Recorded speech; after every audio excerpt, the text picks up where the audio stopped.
take a look at the verdict forms? Yes, sir. Yes. Oh, you did? I have. Are they just guilty, not guilty? Yeah.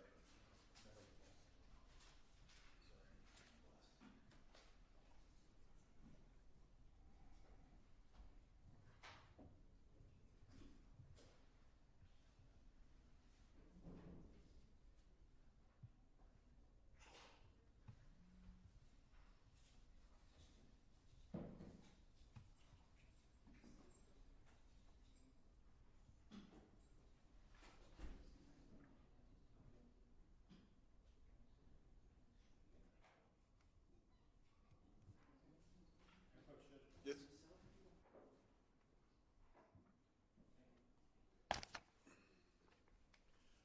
Have you guys had an opportunity to review the proposed jury instructions and verdict forms? We have, Your Honor. Is there any objections to the either the instructions or the verdict forms? No, Your Honor. No, Judge, but I would like to put on the record, and Mayor, we were pros. You may.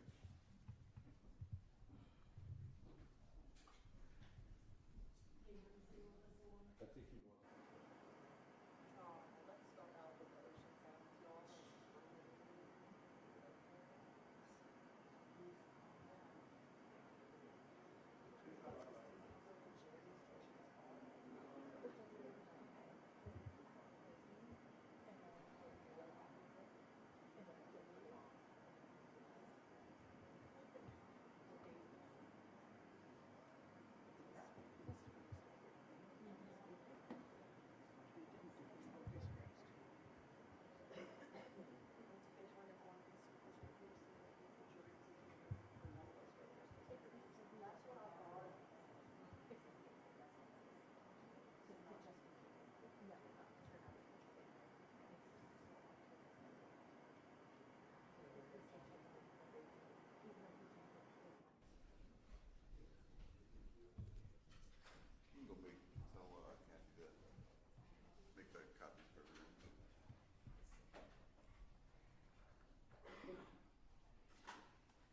Do we need to put anything on the record prior to bringing in the jury? Nothing else, Judge. No, Your Honor. It's going to be a little bit. We have to make the copies for. I give the jurors their own copy.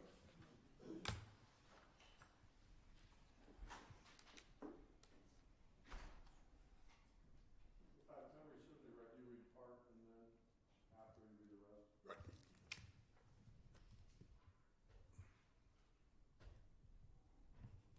I did that.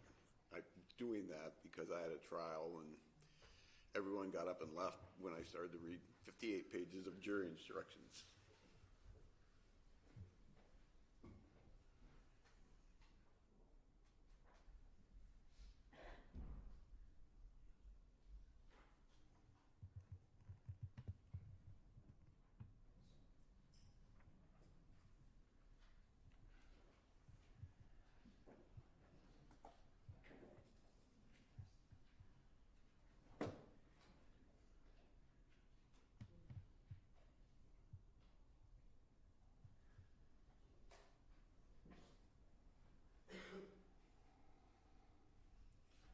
Have you given Tammy all the evidence that was submitted?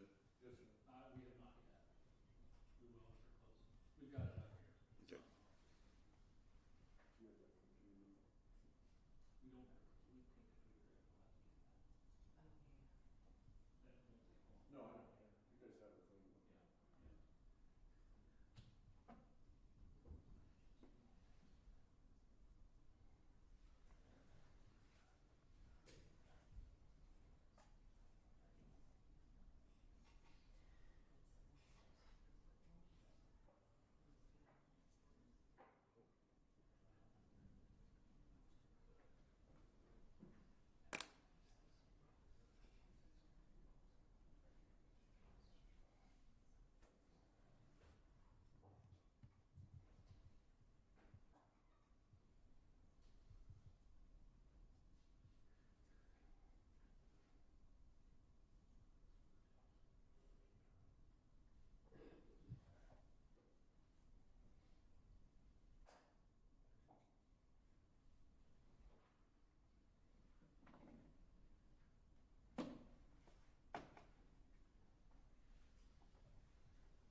I've had my computer up one day.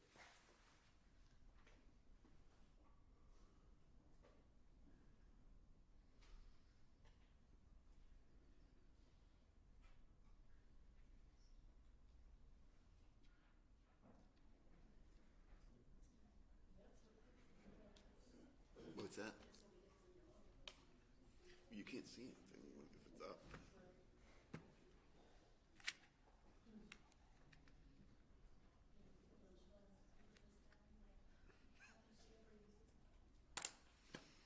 I mean, they got so many of these.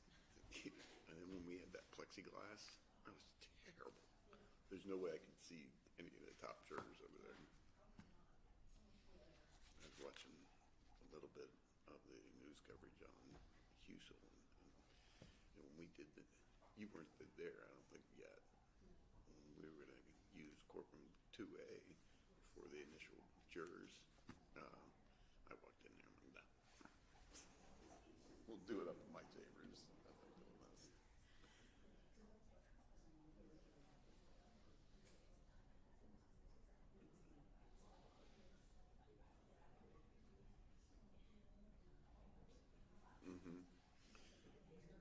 I had my jurors over in Munson's courtroom, Judge Munson's, and so to have them deliberate during the social distancing and all that, and they're like, "Thank God you didn't have your courtroom like this," because she has the individual.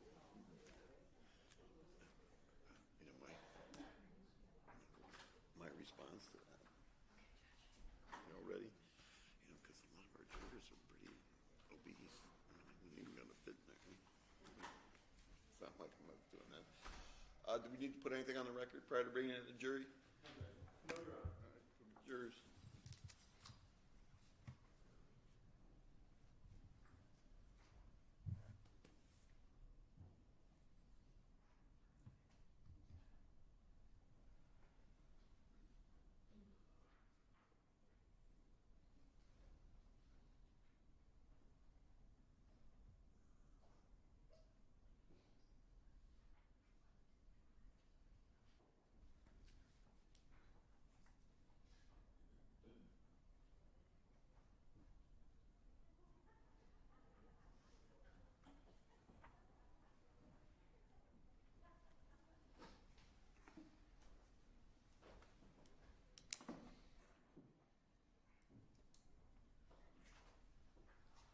All rise.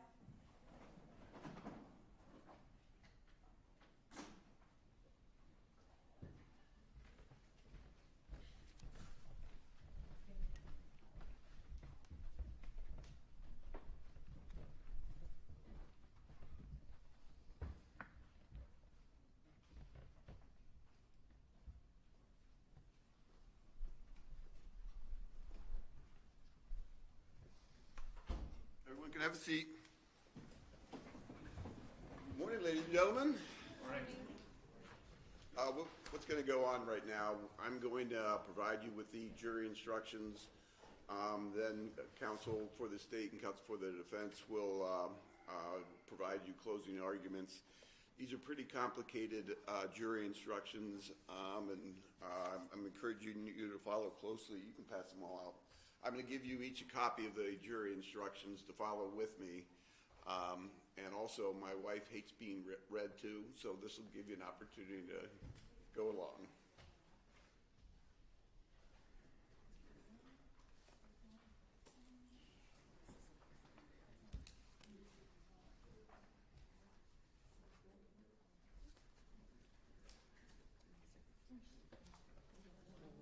I got one. Do we have enough up there?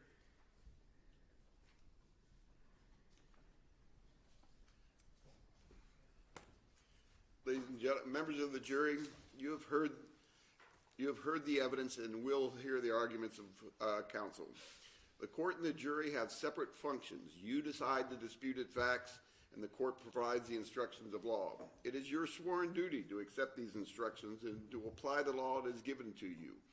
You are not permitted to change the law or to apply your own conception of what you think the law should be.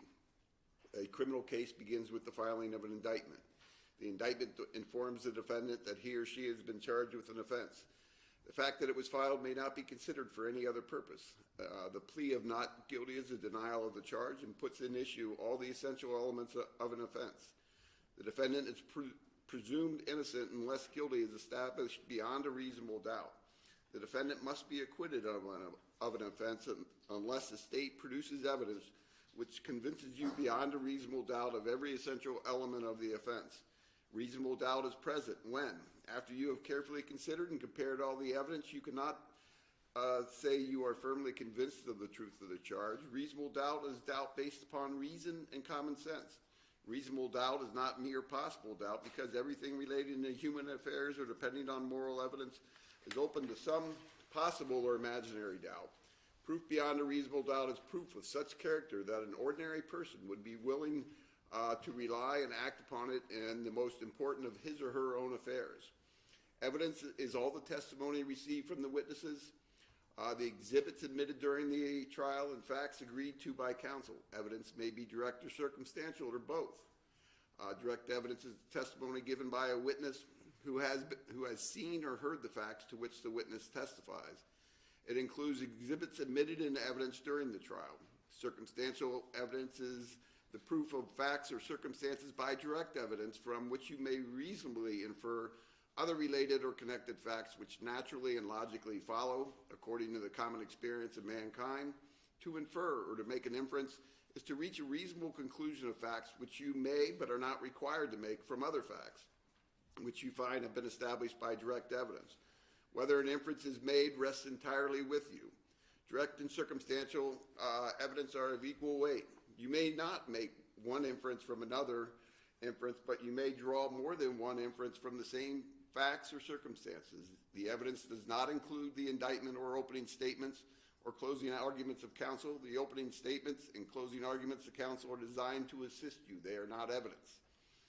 Statements or answers that were stricken by the court or which you were instructed to disregard are not evidence and must be treated as though you have never heard them. You must not speculate as to why the court sustained an objection to any question or what the answer to that question might have been. You must not draw any inference or speculate on the truth of any suggestion included in a question that was not answered. You are the sole judges of the facts, the credibility of the witnesses, and the weight of the evidence. To weigh the evidence, you must consider the credibility of witnesses. You will apply the test of truthfulness which you apply in your daily lives. These tests include the appearance of each witness upon the stand, the witness's manner of testifying, the reasonableness of the testimony, the opportunity the witness had to see, hear, and know the things concerning the testimony, the accuracy of the witness's memory, frankness or lack of it, intelligence, interest, and bias, if any, together with all the facts and circumstances surrounding the testimony. Applying these tests, you will assign to the testimony of each witness such weight as you deem proper.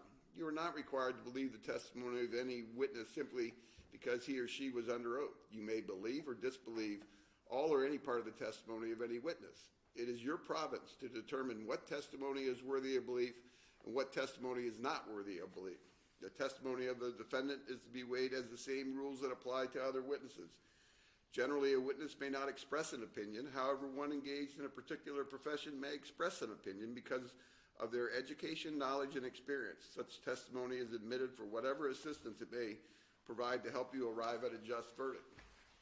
You must decide what weight, if any, should be given to the testimony of an expert. In determining its weight, you may consider the expert's skill, experience, knowledge, veracity, familiarity with the facts of this case, and the usual rules for testing credibility and determining the weight to be given to the testimony. Hypothetical questions which instructed the expert to assume that certain facts were true and to give an opinion based upon such assumptions have been asked.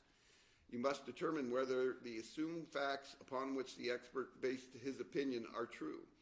If any assumed fact was not established, you will determine its effect on the opinion of the expert. You should not decide any issue of fact merely on the basis of the number of witnesses who testify on each side of an issue.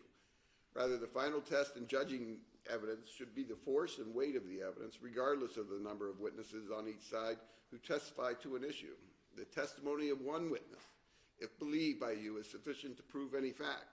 Also, discrepancies in a witness's testimony or between his or her testimony and that of others if there are any, does not necessarily mean that you should disbelieve the witness, as people commonly forget or recall them differently after. People commonly forget facts or recall them differently after the passage of time. You are all aware of the fact that two persons who are witnesses to an incident may often see or hear it differently.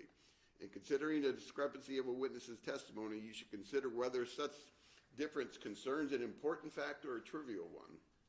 Count 1. The defendant is charged with murder in count 1. Before you can find the defendant guilty of murder, you must find that the state has proved beyond a reasonable doubt that on or about the 23rd day of August 2018 in Franklin County, Ohio, the defendant caused the death of another as a proximate result of the defendant committing or attempting to commit felonious assault, an offense of violence, and a felony of the second degree. The offense of felonious assault is knowingly causing or attempt to cause physical harm with a deadly weapon. A person acts knowingly, regardless of his person, when the person is aware that the person's conduct will probably cause a certain result or be of a certain nature. A person has knowledge of circumstances when he is aware that the circumstances probably exist. Because you cannot look into the mind of another, knowledge is determined from the facts and circumstances in evidence. You will determine from these facts and circumstances whether there existed at the time in the mind of the defendant an awareness of the probability that physical harm with a deadly weapon could result from his actions. Cause is an act or a failure to act, which is a natural and continuous sequence, produces death, and without which it would not have occurred. Cause occurs when the death is a natural and foreseeable result of the act or the failure to act. A criminal attempt is when one knowingly does or omits to do anything, which is an act or commission or omission constituting a substantial step in the course of conduct planned to culminate in his commission of the crime. To constitute a substantial step, the conduct must be strongly corroborative of the actor's criminal purpose. Preparing, planning, or arranging the means for the commission of the crime does not constitute an attempt. Physical harm to person means any injury, illness, or other physiological impairment, regardless of its gravity or duration. Deadly weapon means any instrument, device, or thing capable of inflicting death and designed or specifically adapted for use as a weapon or possessed, carried, or used as a weapon. If you find that the state failed to prove beyond a reasonable doubt all the elements of felonious assault, or you find the state has failed to prove beyond a reasonable doubt that felonious assault was the proximate cause of the death of Donna Castleberry, then you must find the defendant not guilty of murder in count 1. If you find that the state proved beyond a reasonable doubt all the elements of felonious assault, and you find beyond a reasonable doubt the felonious assault was the proximate cause of death of Donna Castleberry, you must then go to consider an additional factual question. You must decide whether the defendant has proven, by a preponderance of the evidence, the affirmative defense of justification. The affirmative defense of justification. In both counts, the defendant is alleging the affirmative defense of justification. The defendant, Andrew K. Mitchell, maintains that his use of deadly force against Donna Castleberry was reasonable and lawful in the exercise of his official duties as a police officer, and therefore justified because he reasonably feared that the actions of Donna Castleberry would cause death or serious physical harm to Andrew K. Mitchell. To establish the defense of justification, the defendant must prove that he was justified in using deadly force by a preponderance of the evidence. Preponderance of the evidence means the greater weight of the evidence. That is, evidence that you believe because it outweighs or overbalances in your mind the evidence opposed to it. A preponderance means evidence that is more probable, persuasive, or of greater probative value. It is the quality of the evidence that must be weighed. Quality may or may not be identical with quantity. In determining whether or not an issue has been proved by a preponderance of the evidence, you should consider all of the evidence bearing upon the issues, regardless of who produced it. If the weight of the evidence is equally balanced, or you are unable to determine which side of an issue has a preponderance, then the defendant has not established such a defense. If the defendant fails to establish the defense of justification, the state must still prove to you beyond a reasonable doubt all the elements of the crime charged. If you find the defendant met their burden, your verdict must be not guilty. If you find the defendant met the burden, your verdict must be not guilty. An officer is entitled to use deadly force in apprehending a suspect where the officer reasonably believes at the time that deadly force is utilized at the time deadly force is utilized, that the suspect poses an immediate threat of serious physical harm to the officer. If the suspect's conduct threatens the officer at a level of serious physical harm or death, an officer's use of deadly force to mitigate that threat will be deemed reasonable. An immediate threat to the officer of serious physical harm or death will permit him to respond with deadly force. Whether the officer reasonably perceived a threat must be assessed objectively. The reasonableness must be judged from the perspective of a reasonable officer on the scene rather than with 20/20 vision of hindsight. The relevant legal consideration is not what this defendant officer should have known or done, but rather what the reasonable officer placed in his shoes could have believed about the situational need for deadly force in reaching to an intimate threat. You are strictly forbidden from using 20/20 vision of hindsight. Unlike judges and juries, officers on the beat are not afforded the luxury of armchair reflection. You must avoid substituting your personal notice or of proper police procedure for the instantaneous decision of the officer at the scene. The test of reasonableness is an objective one. The focus is specifically on the moment he used his weapon and then the moments directly preceding it. The question is whether an officer's action were objectively reasonable in light of all the facts and circumstances confronting him without regard to his underlying intent or motivation. Instead, you are required to use the perspective of the reasonable officer on the scene, standing in the defendant's officer's shoes, perceiving what he then perceived and acting within the limits of his knowledge or information as it then existed. The standard of the reasonable officer takes into account not only the specialized training and experience of police officers, but also the public safety role for which they are uniquely employed. You must consider the conduct of Donna Castleberry and decide whether her acts caused the defendant to reasonably and honestly believe that he was about to be killed or receive great bodily harm. The calculus of reasonableness must embody allowance for the fact that police officers are often forced to make split-second judgments in circumstances that are tense, uncertain, and rapidly evolving about the amount of force necessary in a particular situation. In determining what is reasonable, it is important to consider the fact and circumstances of each case, including the severity of the crime at issue, whether Ms. Castleberry posed an immediate threat of serious physical harm or death to Mr. Mitchell at the time the deadly force was employed, and whether she was actively resisting arrest or attempting to evade arrest. In evaluating reasonableness in the threat perception cases, other consideration may include, but are not limited to, attempts to evade the officer, furtive gestures and glances, sudden turns, and the ignoring of commands. Other relevant considerations may include the suspect's demeanor, the size and stature of the parties involved, whether the suspect was intoxicated and non-compliant, whether the suspect is or appears to be violent and dangerous, the duration of the confrontation, whether it occurs during a chase or an arrest, the possibility that the suspect may be armed, and the number of suspects with whom the officer must contend. Actual possession of a weapon is irrelevant as long as the officer reasonably believed the individual possessed the weapon. The law does not require police officers to wait until a suspect uses harm to confront that a serious threat of harm exists. The objective reasonable officer can be mistaken.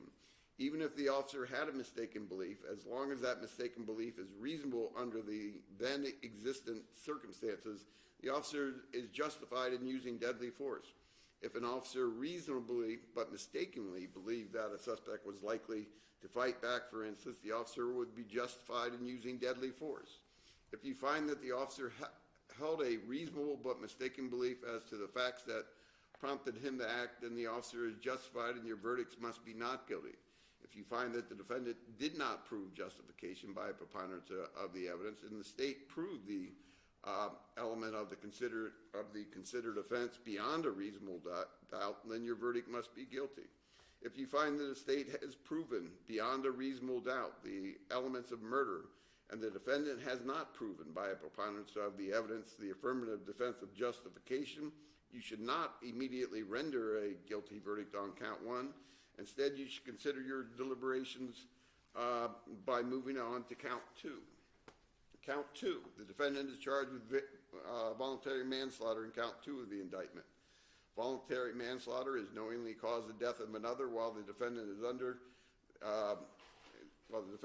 the influence of sudden passion or sudden fit of rage, either of which is brought on by serious provocation caused by Donna Castleberry that is reasonably sufficient to incite the defendant into using deadly force.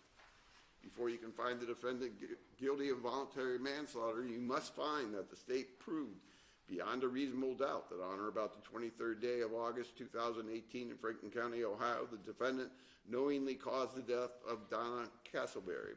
I have already defined knowingly for you. The defendant is alleging the affirmative defense of justification in count 2. I have already defined justification for you. Being under the influence of sudden passion or a sudden fit of rage, either of which is brought on by serious provocation occasioned by Donna Castleberry that is reasonably sufficient to incite the defendant into using deadly force, is a mitigating circumstance. Provocation is a mitigating fact that, while not an outright justification, reduces the defendant's culpability. Neither the state of Ohio nor the defendant Andrew Mitchell has the burden of proving that the defendant was under the influence of sudden passion or a sudden fit of rage, either of which brought on serious provocation occasioned by Donna Castleberry that was reasonably sufficient to incite the defendant into using deadly force. Nonetheless, you may consider evidence presented by either side in determining whether provocation has been established by a preponderance of the evidence. The passion or rage must be sudden and great in nature and intensity, and it must exist at the time of the act that caused the death of Donna Castleberry. The passion or rage must be brought on by serious provocation occasioned by Donna Castleberry. Provocation, to be serious, must be reasonably sufficient to incite the defendant into using deadly force. In determining whether the provocation was reasonably sufficient to incite the defendant into using deadly force, you must consider the emotional state of this defendant and the conditions and circumstances that surrounded him at the time.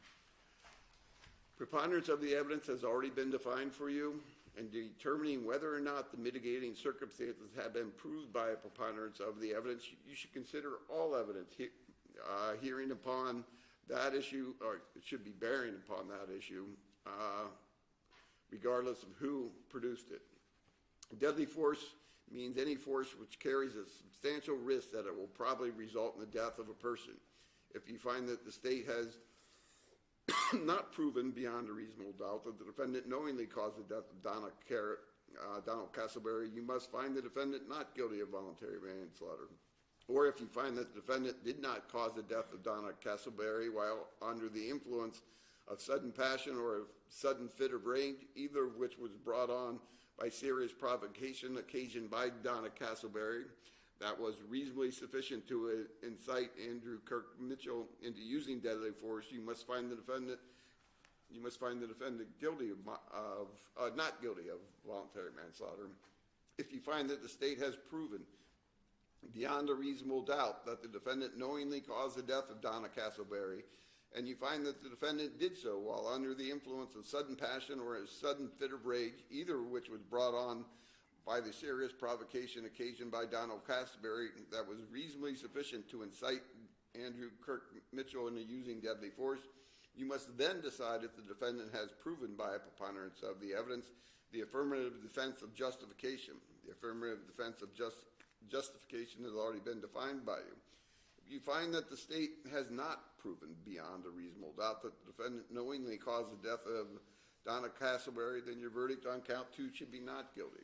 If you find that the state has proven beyond a reasonable doubt that the defendant knowingly caused the death of Donna Castleberry, and you find that the defendant did so while under the influence of sudden passion or a sudden fit of rage, either of which was brought on by serious provocation occasioned by Donna Castleberry, that was reasonably sufficient to incite Andrew Kirk Mitchell into using deadly force, and you find by a preponderance of evidence that the affirmative defense of justification then your verdict should be your verdict as to count 2 should be not guilty. If you find that the state has proven beyond a reasonable doubt that the defendant knowingly caused the death of Donna Castleberry, and you find that the defendant did so while under the influence of sudden passion or in a sudden fit of rage, either of which was brought on by serious provocation occasioned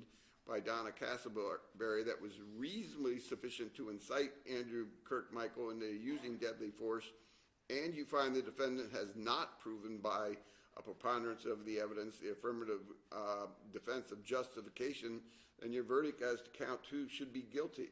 In the event you should then render, in this event, you should then render no verdict on count 1, murder, unless that verdict was not guilty.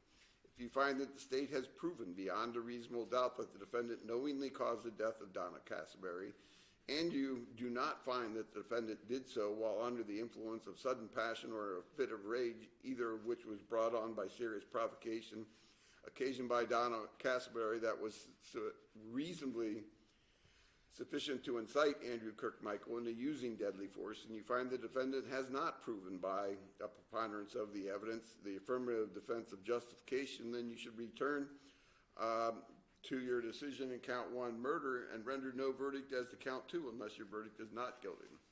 In short, a guilty verdict on count 2 precludes a guilty verdict to the murder in count 1.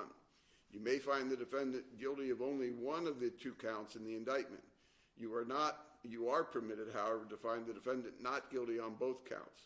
I will read the verdict forms. You are not to place any emphasis on the order in which I read the forms. You will have 4 forms. And here's the forms. You'll see a case caption, and then you'll see 12 lines for signatures. We, the jury, upon our oaths and law and evidence in this case, find the defendant guilty of murder as charged in count 1 of the indictment, signed this blank day of April 2022 by each and every juror. Next verdict form, we, the jury, upon our oaths and law and evidence in this case, find the defendant not guilty of murder as charged in count 1 of the indictment, signed this blank day of April 2022 by each and every juror.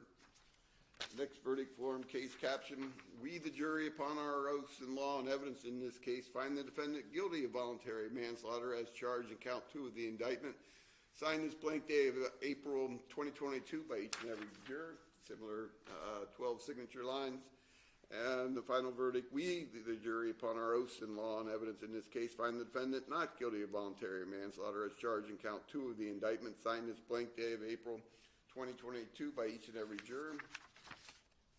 And you may not discuss or consider the subject of punishment.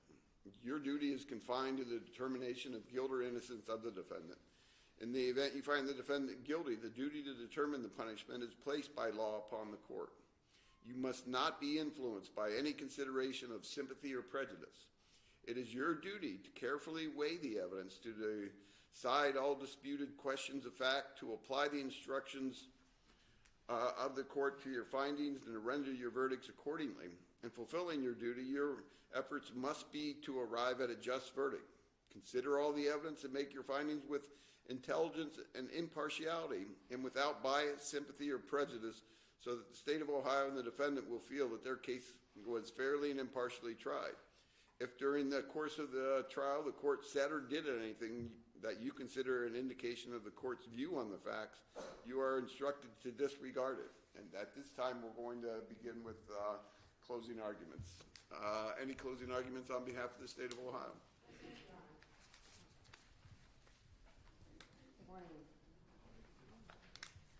I want to first thank you for your patience and your service in this matter. We truly appreciate it.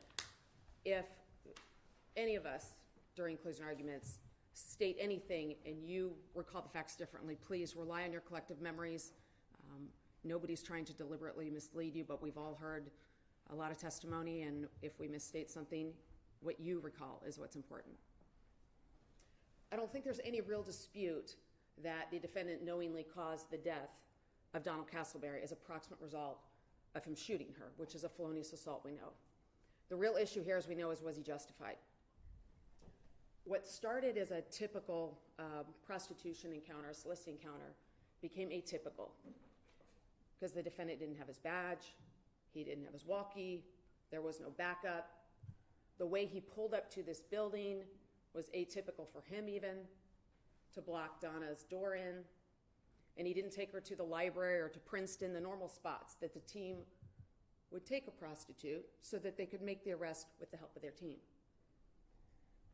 Donna knew how Vice worked. She indicated, it's on the audio, I know how this Vice thing works. It's never happened like this before. It was atypical for her.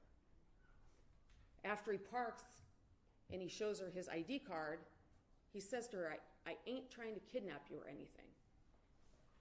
Odd statement. He even admits that maybe she was a little scared. He said it's a fear for all of the girls.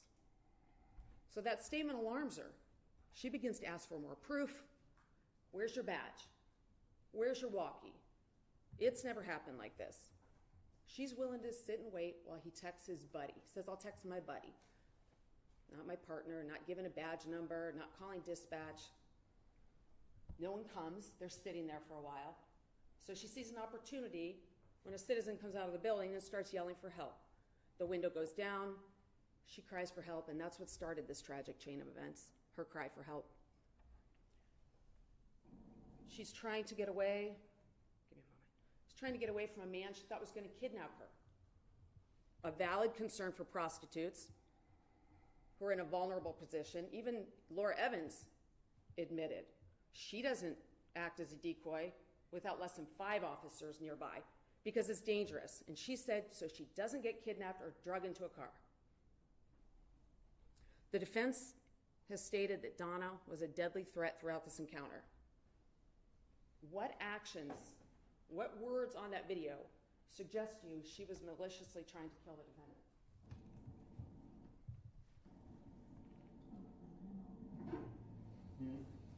Can you help me, please? Help you what? Call the police for me. I am the police. You're not the police. I know you're not. And that's false identification right there. That can get you in a lot of trouble for doing so. When you're tracking me and saying he's a police officer and he's not a police officer. Yes, I am. He's acting like he's a police officer. And he's not. He has this and a fake ass badge. Kidnapping women. I've already heard about him and he already is wanted. This cop just showed me the picture. You know that, right? Yeah. They just showed me the picture. See, fuck you. Don't put your hands on me. Don't put your hands on me. Do not put your hands on me. Do not put your hands on me. Don't put your hands on me. Help! Help! She got a knife. Help! Cut me. Help! Get off of me! Just cut me. Help! Help! Help me! Please open the back door. Help me! Open the back door. He's coming. Help me! Get out of me!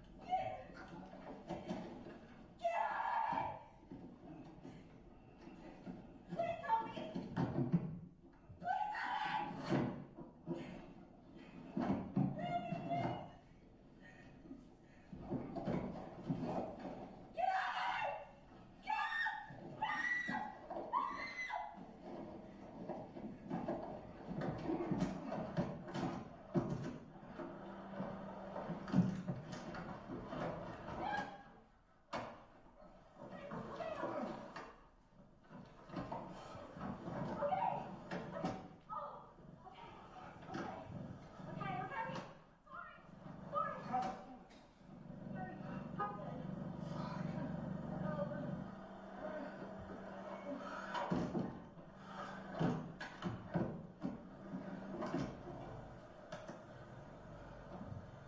Fucking nightmare.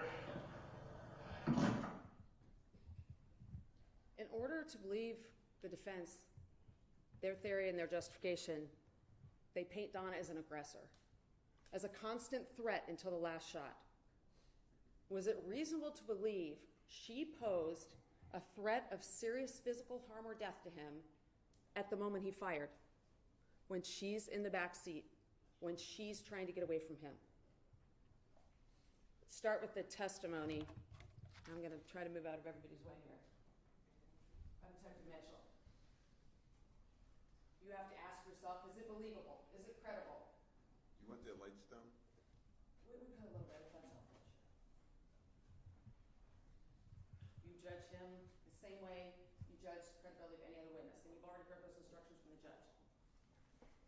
Donna as the aggressor as soon as she yells to the citizen.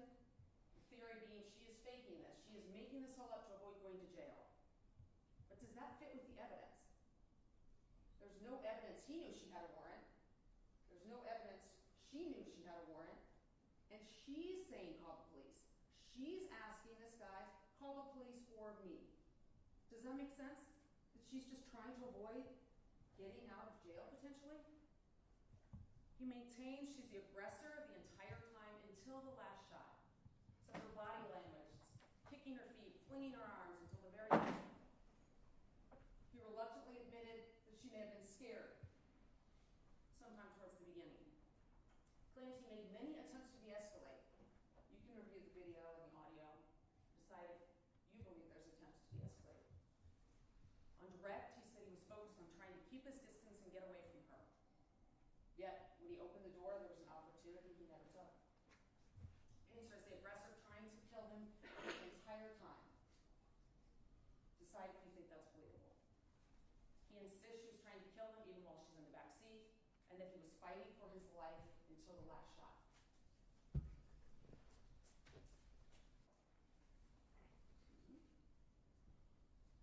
He's coming fresh from training, a training where they're looking for the threat. Is it a beer bottle? Is it a knife?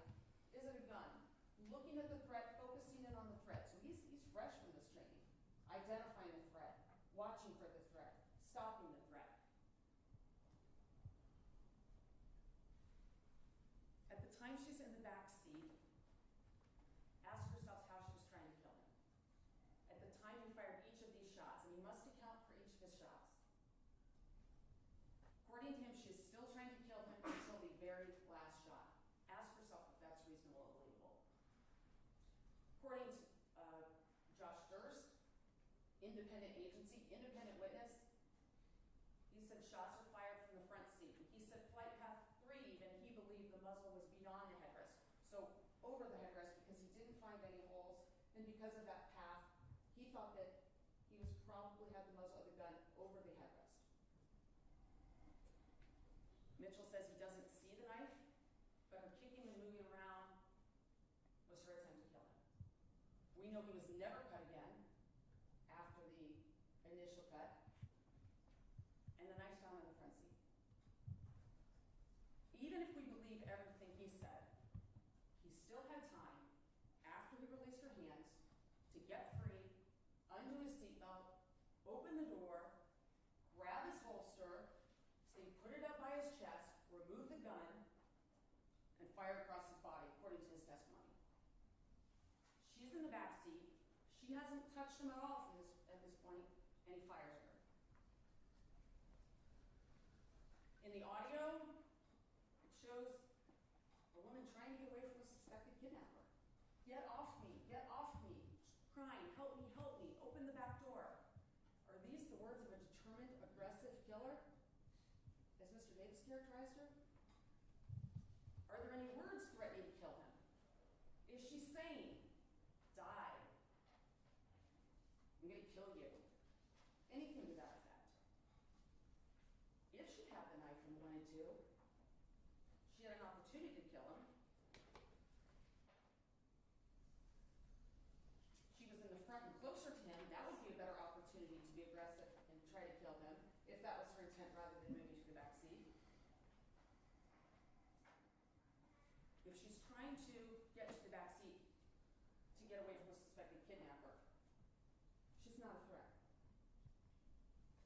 We don't have any words by him indicating the knife is still in play, not stop it, drop it, no more, she's got a knife, put down the knife, anything of that sort. Nothing indicating, I'm going to shoot you.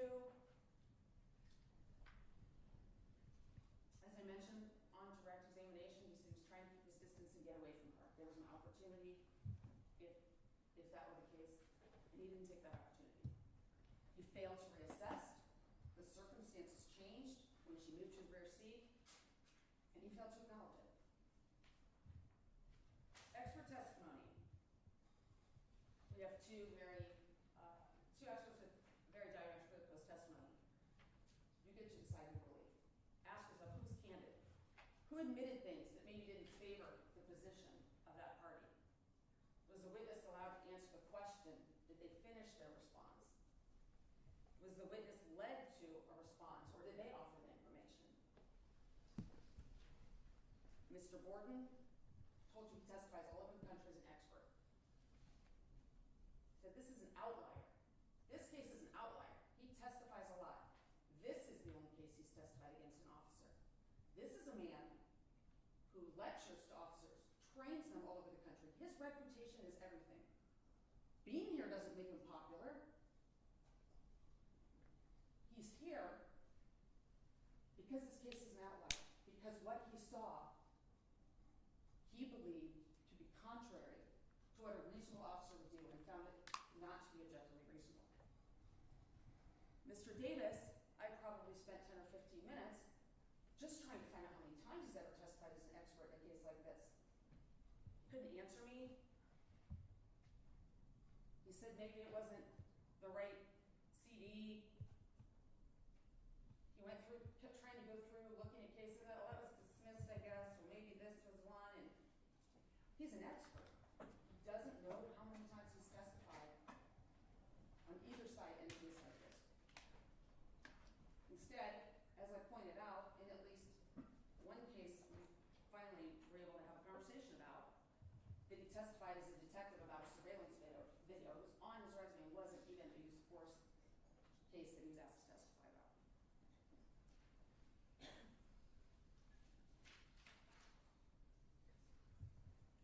Mr. Borden's opinion. He noted Donna was scared, not aggressive, felt the defendant was not readily available as an officer. He found Donna's actions to be defensive. The manner of the cut, the foot pushing away, the fleeing to the back, and the words she used. He felt a reasonable officer would use the open door to create space and give time to reassess. He acknowledged there's no duty to retreat, but he acknowledged this was a factor to consider in whether an officer acted reasonably, looking at the circumstances that existed then. The circumstances existed then are on that tape with an open door before the shots were fired. He was concerned with the failure to reassess. He said an officer must be in a constant state of reassessment. Officer must account for every shot. What is happening between every shot? He's testified in over 100 cases and said, I don't see the shot cadence. Officers firing to save their lives fire rapidly. The shot cadence did not make sense here. It didn't comport with an officer firing to save his life. He talked about studies and his extensive experience in this realm. Talked about how officers can shoot 4 to 6 rounds per second. And here, 6 rounds in, I think it's 12.8 something seconds. We'll call it almost 13 seconds. 6 rounds in almost 13 seconds. And I believe that it was Mr. Collins who paused for 12 seconds on the clock. And you saw what that felt like, how long that felt. Mr. Borden set up the timing of the shots. He said you must account for every shot. You've got a large delay here with time to reassess. So what's happening? What's happening between these shots? He's not reassessing. We've got 2 seconds, we've got several, nearly 4 second delay, 3.8, 3.7. Think about how much time that is to be reassessing. What's going on? What is Donna doing? Is there a knife? Is she a threat? Can I make distance from the threat?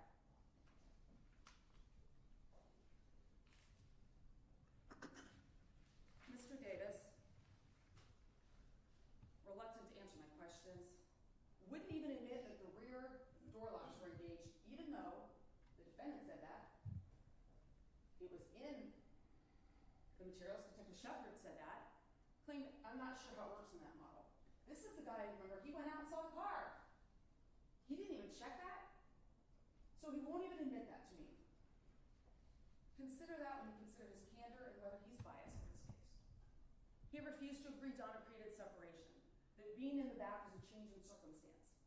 Tried to dismiss it, said, well, it's not a substantial change because the proximity is still close. Well, Donna moved as far as she could within that vehicle compartment from the defendant. Still wasn't a change in circumstance to him.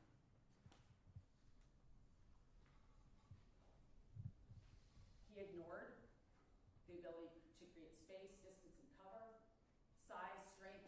still things he writes about in his book. He never even mentioned the door was open in his report.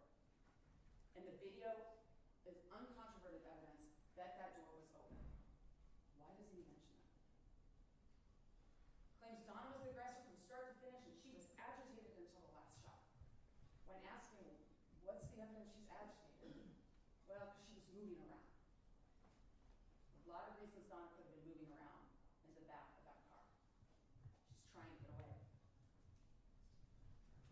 He wouldn't admit her yelling for help isn't aggressive, or that Hanlon could even possibly be defensive. He was paid for being here to testify, unlike Mr. Borden. Mr. Borden didn't get extra money for coming in here to share his opinion. Mr. Davis gets extra money for being on the stand. He said Donna wasn't doing anything defensively and had manifested her intent because she was under the influence of drugs and violently attacking a police officer. And I said to him, wait, that's hindsight. Those are facts not known to the officer at the time. Yet he's painting her as this drug-induced violent female. He called her a determined violent female aggressor, a determined armed violent attacker. His report was replete with those sorts of terms. I ask you if that shows any bias. If we rely on Mr. Davis, the mere fact that Donna had a knife at one time and that the defendant was cut by that knife meant she was a threat the whole time she was there because of the proximity. Based on Mr. Davis's testimony, well, she can't get any further. She can't get out of the car, so she doesn't have a chance. As long as she had that knife, he calls her a deadly threat no matter what she does. And as long as the defendant didn't know where the gun was, Mr. Davis says it's reasonable. He has a right to kill her. Davis ignored the ability to create space with that open door, and he dismissed the need to be assessing and reassessing during those long pauses between the shots. Even when the circumstances changed, he found no duty to assess and dismiss the change in circumstances.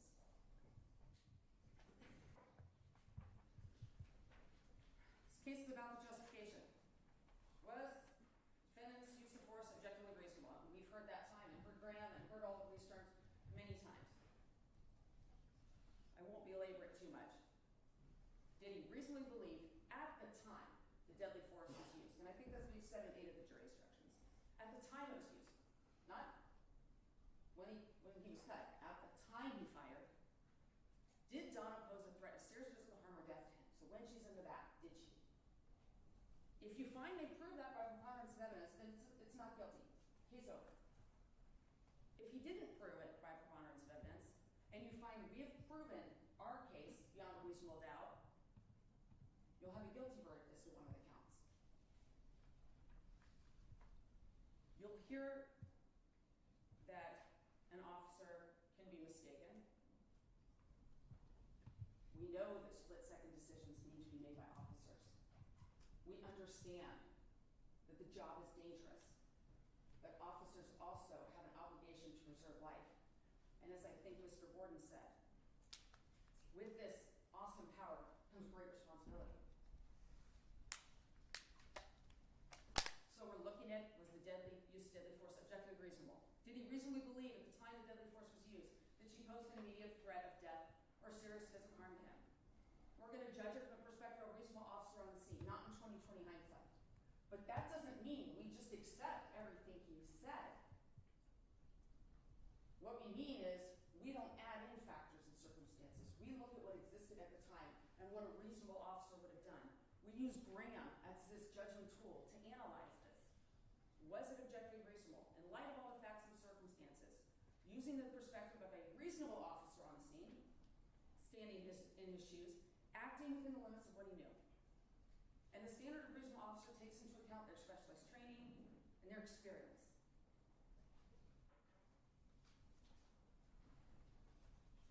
In addressing the reasonableness, I suggest you consider the facts and circumstances. Was he readily identifiable as a police officer? What was the status of this vehicle? The locks were engaged. It's up against the building. Yes, he had probable cause to arrest her for soliciting. That fact existed. The severity of the crime. Whether she posed an immediate threat at the time the force was employed. Whether she was actively resisting or attempting to escape.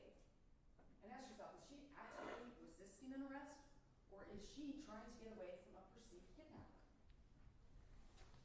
Size, strength, stature, skill, these are things Mr. Davis didn't want to talk about. They're factors. Her size versus his size. Relative strength, skill. He's trained. She's not. Ability to create distance, containment, and cover, that open door. Time to reassess.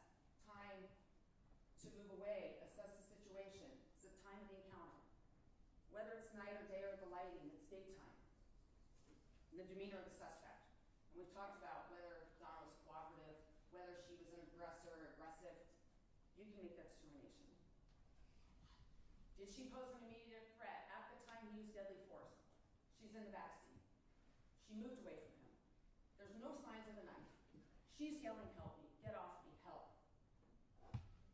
Are those words of an attacker? She wasn't yelling anything aggressive. He's not yelling, "Put the knife down or stop," or anything to indicate she's coming after him. He's never cut again. He had time to remove the seatbelt, open the door, get the holster, remove the gun, and as he said, fire across his body. Never injured during any of that. We have two perspectives. What do we think? Is Donna the aggressor? Demeanor. She's polite but suspicious. She fears him early on. She asks the citizen for help. Is that aggressive? To escape going to jail? Or is that a cry for help? She gets a knife out. Aggressive? Protect herself against potential kidnapper. He's cut. Aggressive stab? Him grabbing for the knife? Her holding it up? This struggle. She's saying, "Get off of me." So is she being aggressive, or is she fighting him off? Got her foot to his neck. I think Mr. Davis said 6 times. Her clad foot to his neck, choking him to the point of unconsciousness. Is she choking him?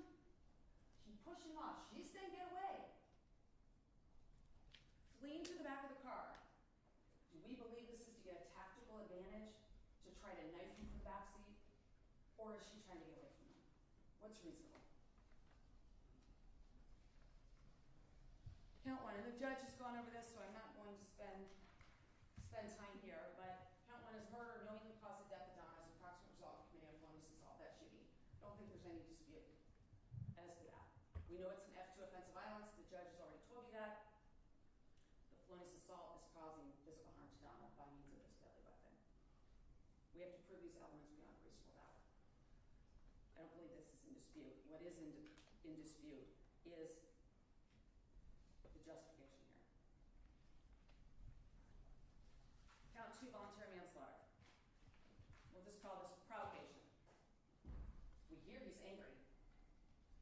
The cut could be considered provocation. So you can decide whether this is the count that applies. And as the judge already told you, due to a caveat in the law, he can only be found guilty of one or the other, not both. So navigating the instructions. And should we dim? Is this visible? I'm trying to help you navigate the instructions because they're confusing. So in order to simplify, we start here. As the state proved beyond a reasonable doubt the elements of count 1 murder. What if not? Go to less I know. Find him not guilty of both counts. You're done. If you find we've proven the elements of murder, knowingly caused the death, approximate cause of the shooting, then you consider whether he proved justification by preponderance of evidence. If you find he did, orange box, yes, done. Not guilty of everything. Now, if you find that he has not proven justification, you have to consider whether there's provocation, whether the evidence establishes provocation by preponderance, and that's the voluntary manslaughter. If you find, I'm sorry, I lost myself. You consider whether that was provocation.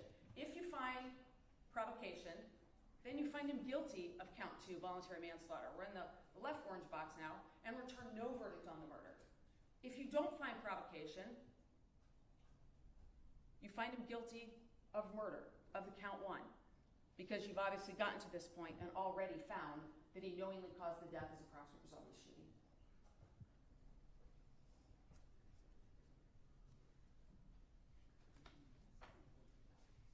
You've heard the evidence. You can use some common sense to decide what's credible and reasonable here. We believe the defendant has not met his burden to prove the defense justification, and that you should find him guilty. Thank you.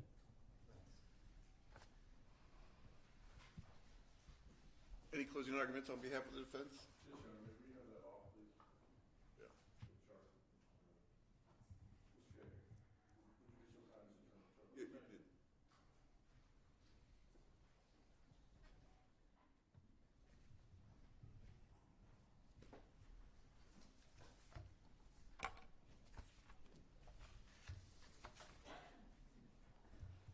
May I proceed, Your Honor? You may. Thank you very much, Your Honor. May it please the court, Ms. Stevens, Mr. Mitchell, Mr. Cable, Ms. Pritchard, Madam Court Reporter. Good morning, ladies and gentlemen of the jury. First and foremost, I want to reiterate what Ms. Pritchard said, and I want to thank you for your service. Specifically, as a juror, I want to thank you because in the beginning of this, you stood up and took an oath. And you swore that you would not form any conclusions, opinions, or discuss the case until you had all the evidence, closing arguments, as well as the instructions of law that the judge will give you. And we've been busy, but I've tried to watch you, and I do believe, in fact, you've kept that oath. And for that, we thank you, because without you keeping that oath, we don't have the best system in the world. So I appreciate that. Closing arguments. A chance for each side to argue what they believe their side showed, or what we believe their side didn't show, or what we showed. Now, as Ms. Stevens told you in opening statement, she told you the theme of this case is one of reasonableness and whether or not the government can prove their case beyond a reasonable doubt. The government, just in their closing argument, made the same assumption that they've done the entire time of this case. Ms. Stevens told you in opening that we were going to contest elements of both the felony murder as well as the manslaughter. We're not agreeing that that occurred. We're agreeing that because of my client firing a weapon, Donna Castleberry lost her life. But they skim over the elements, and we're going to contest those 1,000% in those two. She told you in opening that they would not be able to prove their case beyond a reasonable doubt because their own evidence conflicts with one another, and it conflicts with the theory of their case, and it conflicts with the physical evidence. So I'm not sure when Ms. Pritchard gets up here and says, we don't think they're contesting that. Ms. Stevens told you that in opening that we were contesting it, ladies and gentlemen. Now, you have flow charts and instructions. It's really much simpler than that, ladies and gentlemen. It's much simpler than that. In my undergraduate school at Cornell University, I had a professor. He came up with a KISS method. Keep it simple, stupid. He probably did it for me, but he came up with a KISS method. Keep it simple, stupid. The bottom analysis is this. If they don't prove their case beyond a reasonable doubt, each and every element, that means the element of knowingly attempting to cause a felonious assault, or the aspect with knowingly caused to kill him because of provocation, if they don't meet their burden, proof beyond a nature you would rely upon it, the most important of your own case, you stop. If you believe, no, we don't believe that, but if you believe they've met their burden, then you go, have we met our burden of beyond preponderance, whether or not it was reasonable? It's that simple. So the flow charts, the jury instructions, that's how basic it is. And that's what we talked to you about in voir dire. So let's focus on that, okay? Because just because we have a burden in a case like this, it does not alleviate their burden, okay? And they just want to brush it aside. Oh, Mr. Collins and Ms. Stevens, yeah, they're not contesting it. Yes, we are, ladies and gentlemen. We are contesting that they have not proven beyond a reasonable doubt every single element that they have to with you. And here's why, ladies and gentlemen. Proof of such nature you rely upon it the most important of their own affairs. Let's examine just their evidence that they put forth in their case in chief. What does that mean? Evidence and the people that they call, okay? Ladies and gentlemen, let's do a hypothetical. Now, we don't agree with this, but let's say every single thing that came from the witness stand, from their witnesses, and every single thing, their exhibits, is 100% true. They still can't come close to their burden, ladies and gentlemen, because their own witnesses contradict each other. They contradict each other in the theory, the evidence, and even the law. And how do we do that? How do we analyze that? Well, first you got to say, geez, why does that happen? Now, I'm biased towards Ms. Stevens. Ms. Stevens told you in opening that there were going to be conflicts with their evidence. There were going to be conflicts with their witnesses, okay? Now, I'm biased. She's brilliant and all, but she's not a fortune teller. She doesn't know the future. Ladies and gentlemen, it was right there the entire time in the evidence, okay? And that's what we're going to go over at this point in time. But why does it happen? It happens, ladies and gentlemen, when you start from an end point and you say, how do I have to get back there? I start from the point, they started from the point that Andy Mitchell's a murderer, and then they go backwards, okay? When that happens, ladies and gentlemen, you conflict and you compete with your own evidence. And that's not proof of nature that you rely upon at the most important of your own affairs. First example. They have to start, so what do they need to get? They need to get an expert who will take a case that's already been indicted, who will take a case that's predetermined. Now, I asked him, I wasn't sure when she asked that question, and he says, and I quote, unfortunately, there are experts that will do that, and I am not one of them. Jamie Borden got on the stand and told you, I will not take a case if the train has left the station. Remember? Oh, the Attorney General calls me and it's already been indicted. That's predetermined. He says he won't do that.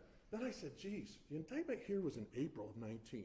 He doesn't get involved till June of 20. Ladies and gentlemen, he did exactly what he said he doesn't do. The proper way is to get an expert if you're determining whether to indict or not before a presentation to the grand jury. So those are his words. Remember, I read it from the aspect. I read it from his transcript. Unfortunately, there are experts that will do that, and I'm not one of them. Well, you just did. But that's Jamie Borden, okay? Now, why? Because he took a case and acknowledged that it was predetermined, and he had to pick and choose how to get there. Remember, now, again, this isn't fortune-telling or anything like that.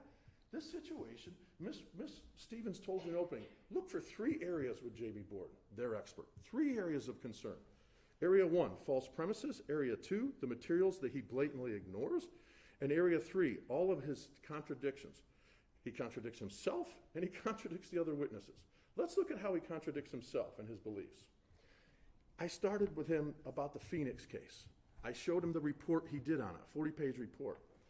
A person with a knife who never actually used it on someone, but he admitted he was a threat the whole time. And I said, anywhere in those 40 pages did you ever talk about the suspect's intent or the suspect's words? He said no. That's all he did in our report, ladies and gentlemen, was focus on the suspect's words and intent. You just heard a closing argument about that. He did it in this case, but he didn't do it in the other. There's a reason he didn't do it in the other case, and he did in this case because he has to get somewhere. There's a reason he didn't do it in the other case, ladies and gentlemen, and you're going to see on page 8 or 9. And again, the government keeps doing the same thing over and over again. There was 15 times I counted that Ms. Pritchard said, Donna Castleberry said this, Donna Castleberry said this, words, words, words, words, words. You're going to get an instruction, and you already have, on page 8 that says, you must consider the conduct of Donna Castleberry. Not one place in the jury instructions in there will you ever see something that says you must consider the words, because the conduct is what has to be reviewed in this situation. And Jamie Borden knows that, but he doesn't have anything to support his opinion, so he's got to go to her intent and stuff like that. You're also going to see in the thing that you can only consider Andy Mitchell's intent and perceptive, not Donna Castleberry's. That closing argument was just all about from Donna Castleberry's perspective. That's not Kevin Davis saying you can't do it. That's the law in the state of Ohio doing that. That's the law that you will read on pages 8 and 9 of your jury instructions that the judge read to you. That's the law, ladies and gentlemen. So he contradicts himself. Let's move on to what else he contradicts, okay? Why does he contradict himself? Because Donna Castleberry's intent, ladies and gentlemen, is a distraction. It's a distraction because he has to get somewhere. That's the distraction. Let's move on to how Jamie Borden contradicts the state's own witnesses. In their own witnesses, ladies and gentlemen, and this is not proof beyond a reasonable doubt. When you contradict your own witnesses, that in and of itself defeats proof beyond a reasonable doubt. What's the first witness he contradicts? Remember Special Agent Durst, right? Special Agent Durst did the analysis, said, no, I don't have enough, I can't do it, you move the car, they send him more, they send him more, they send him more. He does a complete analysis, right? You'll have the exhibit back there. What does he say, Special Agent Durst? He says, I have reviewed all materials provided me by the Columbus Division of Police to include investigative reports, photographs, laboratory results, autopsy reports, statements, audio recordings, video recordings.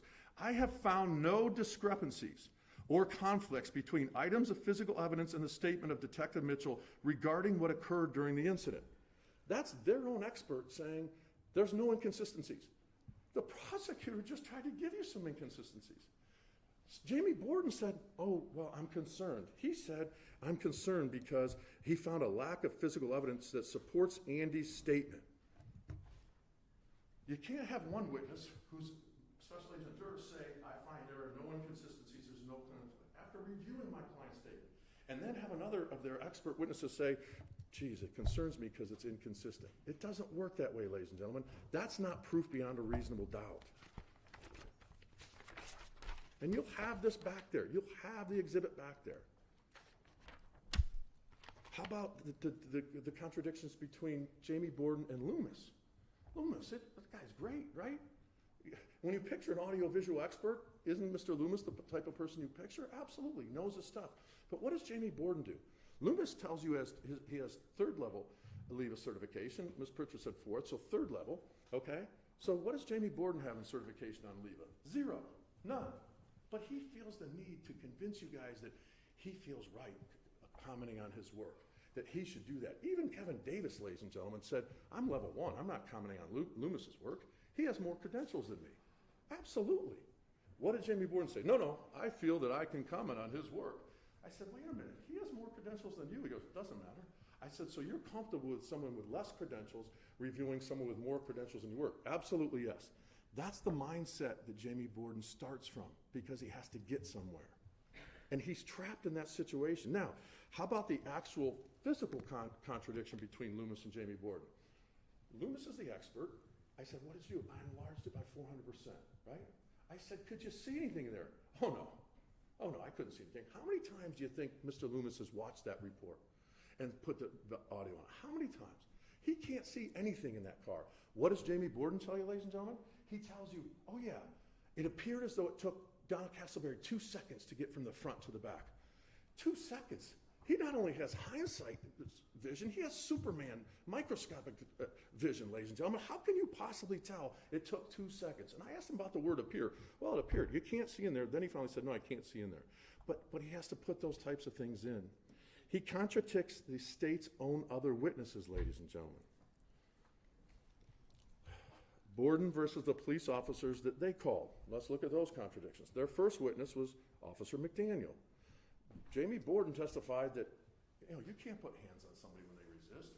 You have to have another person there. You can't be alone when they do that. Not in my department, in Henderson. You'd get disciplined for that. What did Officer McDaniel testify to? Yeah, it happens every day. Yeah, if someone resists, I have to use force. I have to put my hands on them. No one else needs to be there. The same thing Laura Evans said. The same thing Detective Shepard said. So it contradicts itself, their own witnesses, ladies and gentlemen. Yes, in Columbus, Ohio, you're allowed to try to arrest people by yourself. You don't need somebody else there. Let's move on to materials that Jamie Borden, because remember, materials that he ignored, things he ignored. Ms. Stevens told you, the contradictions, the things he ignores, as well as the false premises, okay? So the materials he ignores, let's start with that. He ignores Graham. Not one place in his report is any factors on Graham. Ms. Pritchard just put up the Graham factors for unreasonableness. Not one place of his report has that. And his verbiage and his analogies, the words that he used, there is no trust factor between police and suspects in Graham. There is no spontaneous, ongoing thing. Those words are not part of Graham. They're not part of the analysis. But they're all subjective analysis. He doesn't even abide by Graham in any way, shape, or form because he focuses on Donna Castleberry's intent. Graham and State v. White say you can't focus on her intent. It doesn't come into play, ladies and gentlemen. But that's all he did. So he ignores the law, ladies and gentlemen. But what does he always tell you when he doesn't know an answer? Well, you got to go deeper. You got to drill deeper. You've got to interrogate the evidence. Let's just see how deeper he went on the evidence and how much he interrogated the evidence, ladies and gentlemen. What did he ignore? He ignored the fact that she had a warrant. At first he said, well, I didn't see that. I didn't know about it. Well, geez, Mr. Borden, you got the same packet everybody else did. Are you saying you didn't know about the warrant? Well, even if I did, it wouldn't be relevant to me. That's their expert. Even if I do, it didn't relevant to me. Let's see. There was a warrant issued 2 days prior because she didn't go to jail. But Ms. Pritchard wants you to believe she didn't know she had a warrant. If you're supposed to go to court, you usually know when you are because it meant you were there the first time because hers was for sentencing. So when you go to do a plea, that's the first time. When you go for your sentencing, that's the second time. But Ms. Pritchard wants you to believe, don't worry, Donna Castleberry didn't know she had a warrant, okay? So he ignores the warrant. What else does he does he ignore? Okay, he ignored the fact that she says on the tape, I wanted to score some dope afterwards. He ignores the fact of what dope sickness does to people. He ignores the fact of her noncompliance, a reasonable person could believe was because of the levels of cocaine, the levels of fentanyl, and the other stuff in her system. And he admitted that those types of things can make a person act irrationally. But he ignores it in his analysis, ladies and gentlemen. He chooses not to do it. Isn't important. He ignores the fact that there's no duty to de-escalate. He ignores the fact that there's no duty to retreat in his report. He ignores those things. And the biggest thing he ignored, he doesn't put in once, was anything about the choking. Anything about what Andy Mitchell perceived and felt and thought was going to happen when he thought he was losing consciousness. He ignores it. Not one smidgen of it in his report, ladies and gentlemen, about the choking. And the government feels that that person's credible? He really drilled down on the evidence, didn't he? He really went deeper. He really interrogated the evidence. You know who did? You know who did interrogate the evidence and drill down? Their Detective Shepard. That person did, right? You know why? Because Detective Shepard doesn't start from a premise. I'm starting from a point that Andy Mitchell's a murderer and working backward. Detective Shepard takes the evidence and examines it and looks at it and says, hey, I've got to do a job. I've got to interrogate the evidence. So what does he do, ladies and gentlemen? Detective Shepard, their witness, ladies and gentlemen, their witness. He goes, geez, the first person, he knows that the first person Andy Mitchell talked to was Officer Carter. She cut me, she choked me, that's why I shot, okay? So there's an allegation of choking. What does Detective Shepard do? He goes to the prosecutor's office, another prosecutor's on the team at the time, and says, hey, do you want me to do the DNA on the bottom of the sandal? That prosecutor, you heard Detective Shepard say, no, don't. It's because they started from a premise. What does Detective Shepard do? Does he stop there, like Jamie Borden would? No. He goes and gets the sandal tested. And lo and behold, the DNA of my client is on the bottom of the sandal that was choking Donna Castleberry, that Donna Castleberry was using to choke my client. Okay? Geez. Mr. Cable would have you think that's just a coincidence. Andy Mitchell's got to be the luckiest son of a bitch in the world to say, geez, be in this situation, use his weapon because he believes his life's in danger. Come out, tell Officer Carter that she choked me with her foot. And then he knows that Officer Shepard somehow is going to find this and prove it. No, cooperation is not a coincidence, ladies and gentlemen. Cooperation is not a coincidence. It's there because it occurred. That's someone who analyzes the evidence. What else does this Detective Shepard do? He commented on the physical evidence. Detective Shepard, was there any issues with Andy Mitchell's statements versus physical evidence? No, just like Josh Durst. But that's different than Jamie Borden. What about whether or not someone would react away? Detective Shepard, have you arrested people? Have you had non-compliance? Yes. What are some of the reasons? He told you exactly. Sometimes they're impaired, they don't understand. Sometimes they have things in their system that makes them react that way. So what did he do? He get the coroner's report, the toxicology report, and you'll have that back there. And you have the information of what was in their system. Can that make people react like that when you're arresting them? Yes. Is that reasonable? Yes. How about what she had on her? She had heroin on her. What does Detective Shepard do? You'll see the lab reports. He goes and gets that substance tested. Because if it's heroin, it's a felony. If it's not, there's no felony. Okay? That's interrogating the evidence. That's not starting from a premise. That is doing your job, ladies and gentlemen. And this ridiculous accusation about some male black kidnapping people a week or two prior to this. What does Detective Shepard do to interrogate the evidence and to go deeper? He contacts the 3 sergeants in the area. The sergeant for human trafficking, the sergeant for the sexual abuse unit, and the sergeant for vice. Those are the people with boots on the ground who know or hear about these things. He asked each of them, have you heard any rumor about someone, a black male, kidnapping prostitutes? No, no, no. Okay? And again, ladies and gentlemen, we didn't create this evidence or put on. It's all in the packet that Jamie Borden was given. That's someone who drills down, ladies and gentlemen. That's someone who does their job. The biggest thing that Jamie Borden ignores, their expert, ladies and gentlemen, is the law in the state of Ohio. And put yourself in his shoes, okay? Ms. Pritchard just had something up there she wants you to read that he testifies all over the country. Okay. He had never testified in Ohio before, right? He admitted that. Put yourself in his shoes. Hey, I've got to do this testimony expert case in Columbus, Ohio. I've never testified in Ohio. Do you guys think you might read the seminal case on that? State v. White? State v. White, Graham v. Conner is page 8 and 9 of your jury instructions, ladies and gentlemen. Do you think he might read that? No, not Jamie Borden, because he testifies all over the country. He says, I know more than Loomis, not Jamie Borden. Okay, maybe he forgets. Miss Stevens sent it to him. He got into town, let's say Tuesday. Let's give him the benefit of the doubt, late on Tuesday. So Wednesday night, Thursday before he thinks. I said, we sent you this. Yes. I didn't have time to read it. I said, how long does it take to prepare yourself on a case? He goes, about 3 hours. You're familiar with this already, right?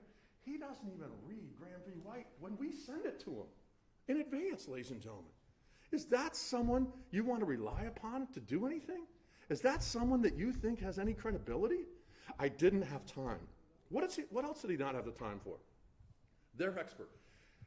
He's in town Tuesday, so he's got the rest of Tuesday, Wednesday, this. He doesn't have time to go to the scene.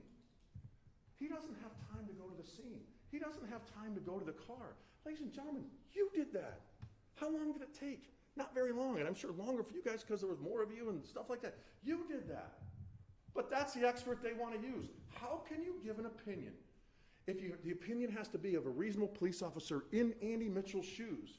If you don't go see that car and look inside and see the spaces, and you don't go to the scene to determine what it's like, how can you have any credibility, ladies and gentlemen, when you're an expert, if you don't take the time to do that?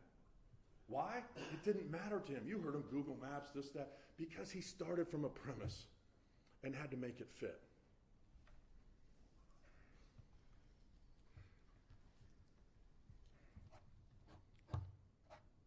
You know more than he does just from being at the scene and going and looking in the car, ladies and gentlemen. You're already ahead of him, and you don't have a position that you're starting from. Although you have to start from the point that my client's presumed innocent. That's the only starting point you guys have.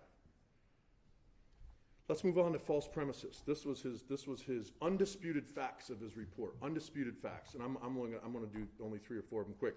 Undisputed facts, said J.B. Borden. Fact number 30: no other officer was notified about Detective Mitchell being in an undercover capacity and working that area. I read that report, I'm shocked. Everybody read the same stuff. Everybody knows that they went to the range. Everybody knows that then the sergeant and the other 5 people said, hey, what are we going to do? We're going to lunch or we're going to work the area? We're going to work the area. It's all there. Everybody knows that then they go in the area. Everybody knows, based on the evidence, that then they text each other to say where they are. But he says, undisputed fact, no other officer was notified about Mitchell being undercover and working in that area. Wrong. Flat out wrong. And when I showed him the text chain with the other 5 people on there communicating, hey, anybody out there? Yeah, hey, I'm over with D at the thing. He said, oh, what does he say? Because he's not credible. I didn't see that. And I'm sure in his mind it wasn't relevant because he can't put his undisputed fact in there if that's the truth. Not only is it disputed, but we've shown that he's either flat out lying or wrong. And when you have an expert, ladies and gentlemen, it doesn't matter if they're lying or if it's wrong. They lose their credibility. The next one, again, you're going to appreciate this because fact number 4, undisputed. He parked his car in the back out of sight of anyone. In the back out of sight of anyone. And I said, geez, do you realize, Mr. Borden, that there's a street here, there's access here, there's access behind. Well, I looked on Google Maps, but you didn't go to the scene, did you? No. You realize in the video that someone walks by. You guys were there. You can see where he was parked from as soon as you got off the bus, from as soon as you got to those things. That's not hidden and in the back and out of sight. But that's his indisputed fact, ladies and gentlemen.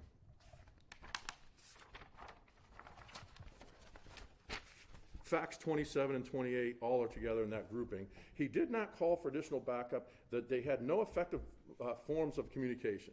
Again, he admitted, when Ms. Pritchard told you, he admitted that he was wrong about these things because, oh gee, yeah, there was a text chain, there are all those types of things. But again, ladies and gentlemen, he can't be credible with situations like that. Why else can't they meet their burden, ladies and gentlemen? And this is the difficulty of this case, ladies and gentlemen, with regards to the state's theories and stuff like that, is they conflict in and of themselves. And what I mean by that is, you've already heard instructions that you're not to consider her intent. You're not to consider her words, okay? But let's just say, for hypothetical sake, that 100% Donna Castleberry believed that my client was going to kill her, rape her, kidnap her, okay? Let's start from that hypothetical, okay? And she's already cut him, and she's already choked him. Don't you think if he stands in her way from going back to her, don't you think that she's going to do whatever it takes to hurt him to get away from her, whether it's kill him? Of course. Don't you think it's reasonable for someone to believe that, in fact, she's going to finish the job? You know when someone's coming after you. You know when someone's going to finish the job. Of course, ladies and gentlemen. Of course. But it defies logic, ladies and gentlemen. This is after she already slashed him. This is after she choked him. Now, the other reason the state can't prove their case beyond a reasonable doubt, that we don't even have to get to our burden, is because they can't prove provocation. And they can't prove that somehow that there's no evidence there, ladies and gentlemen, of provocation. No evidence beyond a preponderance of a sudden fit of rage.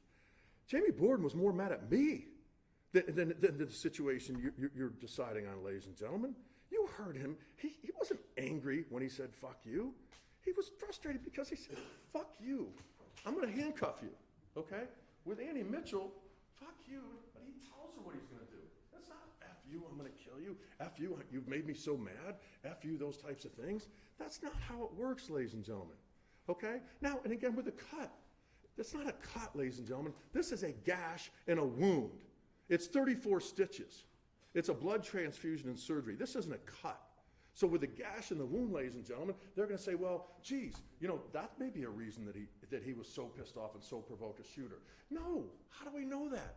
Because he tried to control the knife. Had he immediately pulled his weapon out and shot her because he got gashed, they would say, hey, he should have used his hands. He should have done this, because they have a premise and they can't get away from it, okay? So you can't be, she said in her closing that maybe the cut provoked him. Maybe words provoked him.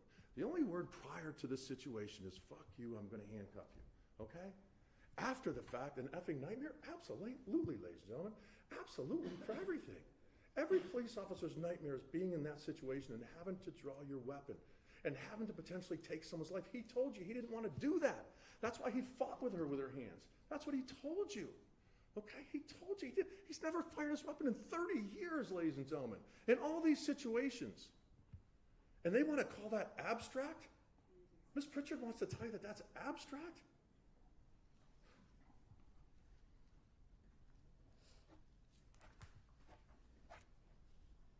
There is, let me phrase it correctly. The evidence does not reach the level of preponderance that there's provocation or a sudden fit of rage as to why he shot, ladies and gentlemen. The evidence shows everything different, that he shot because he believed his life was in immediate danger or an imminent threat of serious physical force. So that's why, ladies and gentlemen, that's why they haven't proved their case beyond a reasonable doubt on both of those counts. Why else, ladies and gentlemen? The physical evidence. Again, we're just talking about their case right now, ladies and gentlemen. And Ms. Stevens told you this in her opening, that their theory of the case contradicts the physical evidence, okay? The physical evidence just matches our theory versus their theory that she somehow was defending herself, okay? It's untainted, ladies and gentlemen, that the DNA was on the bottom of her shoe was my client's, okay? That confirms it. The DNA that you're going to see back there also confirms what Mr. Mitchell says. He never had the handle. He never grabbed the handle. His DNA's not on the handle of the knife, okay? Because he was struggling with her arms.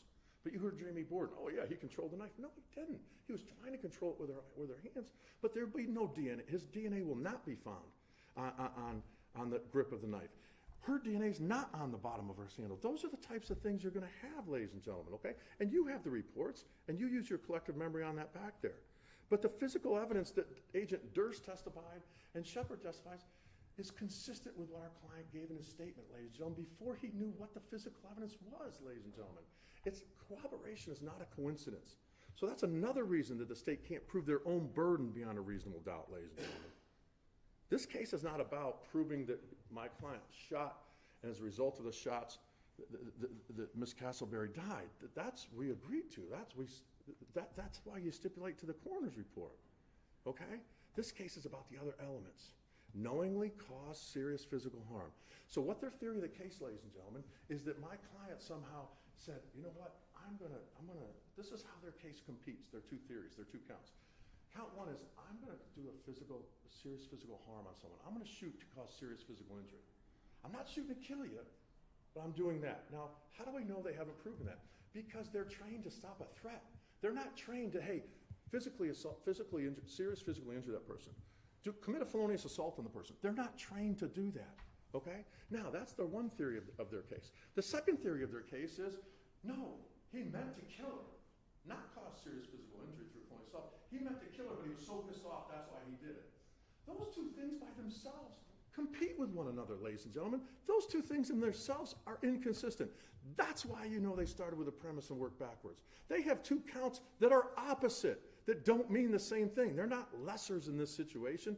They don't even mean the same thing in the definitions. When the judge, you'll have those to back there and go over the definitions associated with felonious assault. Now, how else does the physical evidence match our clients? What he told over time and time again, ladies and gentlemen, the bullets are all over the place. The things are all over the place. Andy Mitchell says, I thought I shot like this first, over the side. Okay, well, guess what? There's a reason we don't use words used precise and exactly, because the case law doesn't allow it. But yeah, hey, how about this? Goes up on the roof. Shoots, there's one over here, there's one down here, there's stuff all over the place. But what's the key with the physical evidence, ladies and gentlemen, you'll see, is that the injury, the wound to her leg, it has stippling on it. That has to be from 0 to 18 inches. So when you get the coroner's report back there, look at it. It goes through right here, and the same level comes out, and then it goes into the thigh. Now, I can't get my leg up like that, but that means her knee was bent, like kicking, attacking, something like that. That's physical evidence that corroborates it, ladies and gentlemen. The gun had to be so far from a certain distance, at a maximum from there. That goes to proximity. That goes to access. That goes to a potential threat. There is no making space and stuff like that, and we don't know the order of the shots, okay? But what you can take from that physical evidence is that the gun had to be that close, and the way it went in, and the way it went in, it could go in right when you're at the side, it could go in right there, it could go in many places. The whole point of these types of cases is we don't know.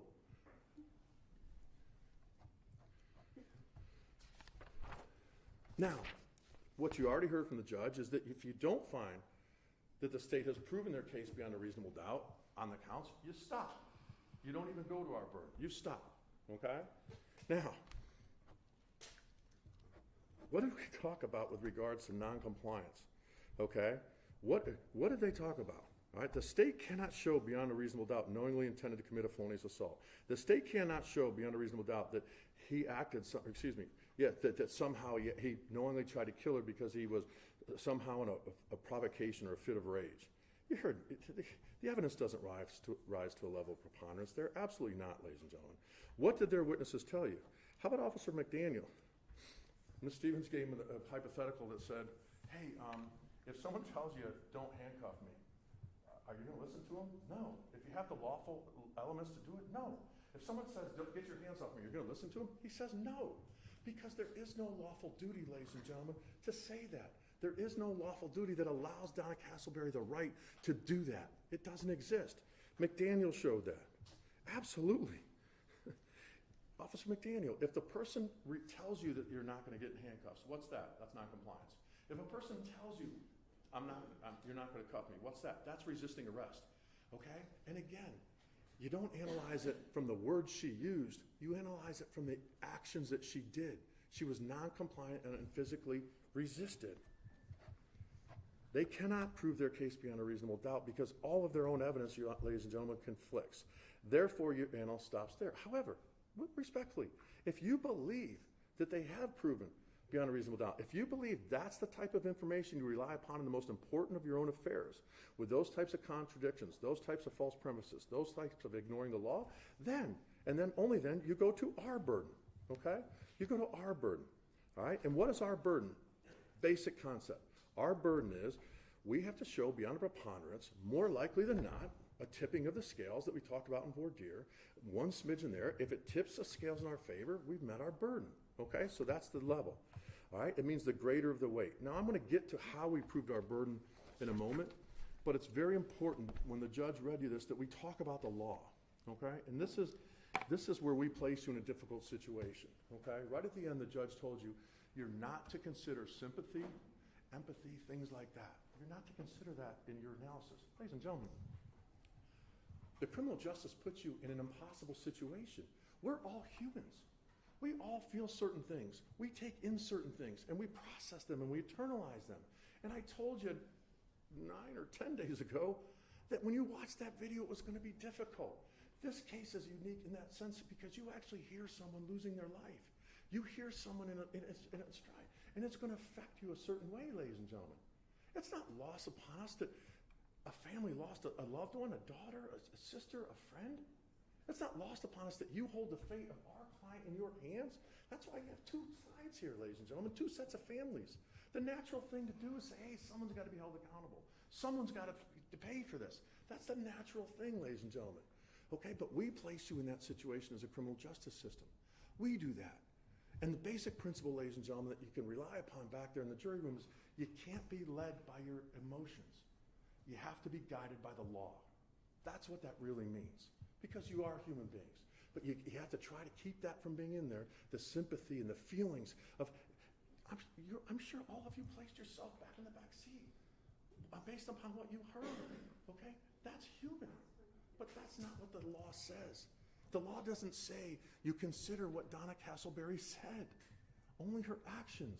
So we're asking you to not be human, basically, okay? And we get that, and I believe you're going to do that. And I'm acknowledging what a difficult task that is for you.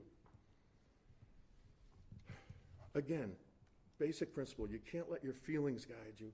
You have to let the law guide you. And again, let's talk about the law.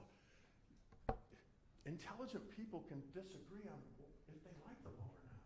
You may not like, I'm sure there's certain parts of our society that says, I don't think officers should get the law like this. I don't think officers should have to do this. I don't think it's fair that we don't consider Donna Castleberry's intent or words. I don't think that's right, and that's okay to do outside. But in the jury room, you have to follow the law, even if you don't like the law. And that's the oath you took, and I appreciate that. And I'm going to go back to this, ladies and gentlemen, okay? And sympathy and those things are real in cases, and they're caused by certain things, okay? What are they caused by, ladies and gentlemen? Well, let's take when they had Mr. Loomis on the stand. His first contact point that he describes it when he tries to match it up is the 11-minute mark. What did the state of Ohio do? Did they fast forward to the 11-minute mark? No. They played the entire audio and video from start till there. Okay, that's a prerogative. Okay, but it has an effect on you. What did they do, though, then after the shooting was over? After you hear the emotional parts? Oh, we can fast forward this to the next point. They then fast forwarded to the third point. They then fast forwarded, ladies and gentlemen. That's how the sympathy and stuff affects you. Officer McDaniel, ask yourself this when you go back there. What did Officer McDaniel's testimony for the state of Ohio have anything to do with whether our client knowingly committed a felonious assault or whether our client tried to kill her based on a provocation and being pissed off? Okay? What did Officer McDaniel's testimony have anything to do? Nothing. Zero. What did they put up there? He was the officer with the body cam. And you saw the body cam looking into the car for 11 minutes of Donna Castleberry's body not moving. Has no evidentiary value, ladies and gentlemen, the body cam. Okay, it doesn't. Do they put the first officer on the scene who's there and what he observed? No, officer, no.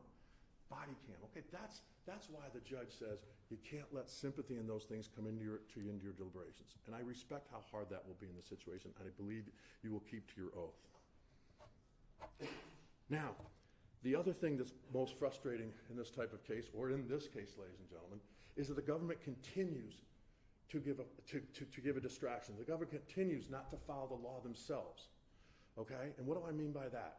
What do I mean by that, ladies and gentlemen, is you saw the jury instructions, you read them and you heard. Nowhere in there does it say you're to consider Donna Castleberry's words. Nowhere. Nowhere. Not the case law, not anything. This case, ladies and gentlemen, the only thing this case isn't about is whether or not the government has proved that Donna Castleberry believed my client was a police officer or not. That's why it's not relevant.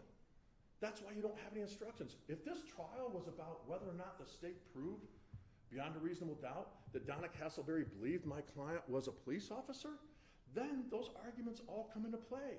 They have a position, her words that she uses. We have a position, there's other things that give a reasonable explanation why we think she's lying. That's a topic for another trial. It's not a topic for this analysis, ladies and gentlemen, and they keep doing it. And they know what the law says, ladies and gentlemen, because it's on page 8 and 9. You must consider the conduct of Donna Castleberry, not words. And every expert agreed with me that. Do you do the words or the conduct? Even Jamie Borden said you look at the conduct. And Kevin Davis said you look at the conduct. The conduct is resisting. The conduct is noncompliance. The conduct is the slashing. The conduct is the choking. The conduct is getting around to the back where a reasonable police officer would believe that the person's a threat. Both experts said someone from behind you is, it's even more of a threat. And they said that's reasonable for an officer to believe that after just being sliced and choked. Now, here's why, ladies and gentlemen, to give you an example, why their theory of the case is about her mental element or her intent and her words is contrary to law and order. Okay, just think about this. Okay, just think about it. If, okay, in the state's theory of the case, anybody who is now arrested by an undercover officer can say what? Nope, I don't believe you're an officer. Nope, you're not touching me. You're not handcuffing me. Nope. That's what their theory of the case is because Donna Castleberry didn't believe he was a police officer, she's allowed to resist, allowed to do those things. You can't. There's no lawful right. It goes against law and order, ladies and gentlemen. And they know that. But they started from a premise, ladies and gentlemen.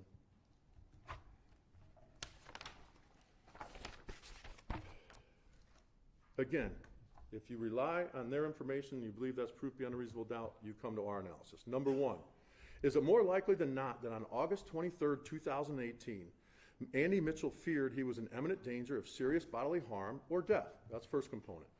We have proven that beyond a preponderance. Number two, were his actions more likely than not reasonable in the eyes of a reasonable police officer on the scene, not with 20/20 hindsight, with Andy's perceptions, Andy's knowledge, Andy's training, and Andy's experience? Okay, that's second prong. Now, we believe we've proven each prong, and therefore your verdict must be not guilty because the actions were justified. All right, how have we proven that it was beyond a preponderance, ladies and gentlemen? How have we proven those prongs? Okay, prong number one, is it more likely that he feared he was an imminent threat or danger or serious bodily harm? Ladies and gentlemen, he received serious bodily harm. He received that. Okay, this isn't a potential threat like the case law says. He actually did that. That's the cut. Everyone agrees that that's serious physical injury. That's serious physical harm, okay? So there is no longer any more, hey, is this person a threat? There is no more a perceived threat. It's an actual threat. It's an ongoing threat, ladies and gentlemen. So that's prong one. Pretty straightforward, pretty simple. That wasn't just fear of his. You know why I shot? Because I feared she was going to harm me. That was manifested. The intent was there. It was an actual slashing. There was 34 stitches given. There was a blood transfusion. There was surgery. That's the definition of bodily harm, ladies and gentlemen. That's the definition. And what you heard from both experts, ladies and gentlemen, in the case law, Graham and State v. White, and the case law that makes up page 8 and page 9 says, it can hardly be doubted any person who aggressively attacks an officer with a weapon poses an immediate dangerous threat. It can hardly be doubted. That's proof almost beyond all doubt, ladies and gentlemen. That's how much we prove that to you, because that's what the case law outlines. Those are their words, ladies and gentlemen, of the law. It's a real threat, not an act. It was real, and it's actual.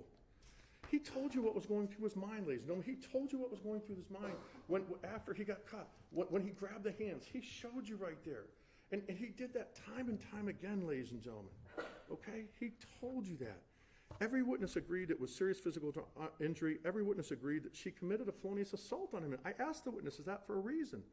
Is that a felonious assault? Yes. Okay, so that prong. Boom. Move on to prong 2, ladies and gentlemen. Whether we have proven more likely than not that his decision was reasonable in the eyes of a reasonable police officer on the scene, which means in his shoes, Andy's perception, Andy's knowledge, Andy's experience, and Andy's training. Okay? Now, what did we tell you about training? Why did we put people on training? Because training's part of the jury instructions. Training's part of the law. And what did you hear about training that day? What the first person you heard about was from Laura Evans, right? And what did she tell you about her training in the shoot to kill in the classrooms? She gave an example was, we shoot till the threat stopped, and she goes, and by the way, I had to shoot at a dog, and the dog went down, and then all of a sudden I paused, and the dog came back up and get me. It came towards me. The dog came back up. I had to shoot again. You don't shoot and you think it's done and walk away. You don't shoot and do that. You shoot until the threat is stopped. That's her training. Okay? We called Officer Gagnon, who talked about the classroom training, the decision course, the things of that nature. We talked to him about the decision course. Okay? Why, ladies and gentlemen? Because of the training. Sergeant Evans, we put him on because he talked about the training, about policies that the vice unit were there before. It's not even the regs that an undercover officer has to have their badge. That's not even in there. There's no violation, but they want to say because he didn't have a badge, he's a murderer. That's not the way it works, ladies and gentlemen. When the policies that are outlined by a sergeant in there, training, that's the experience.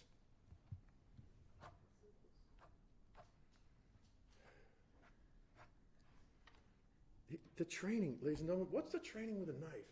Ms. Pritchard indicates that Kevin Davis doesn't care about size, doesn't care about strength, doesn't care about male or female.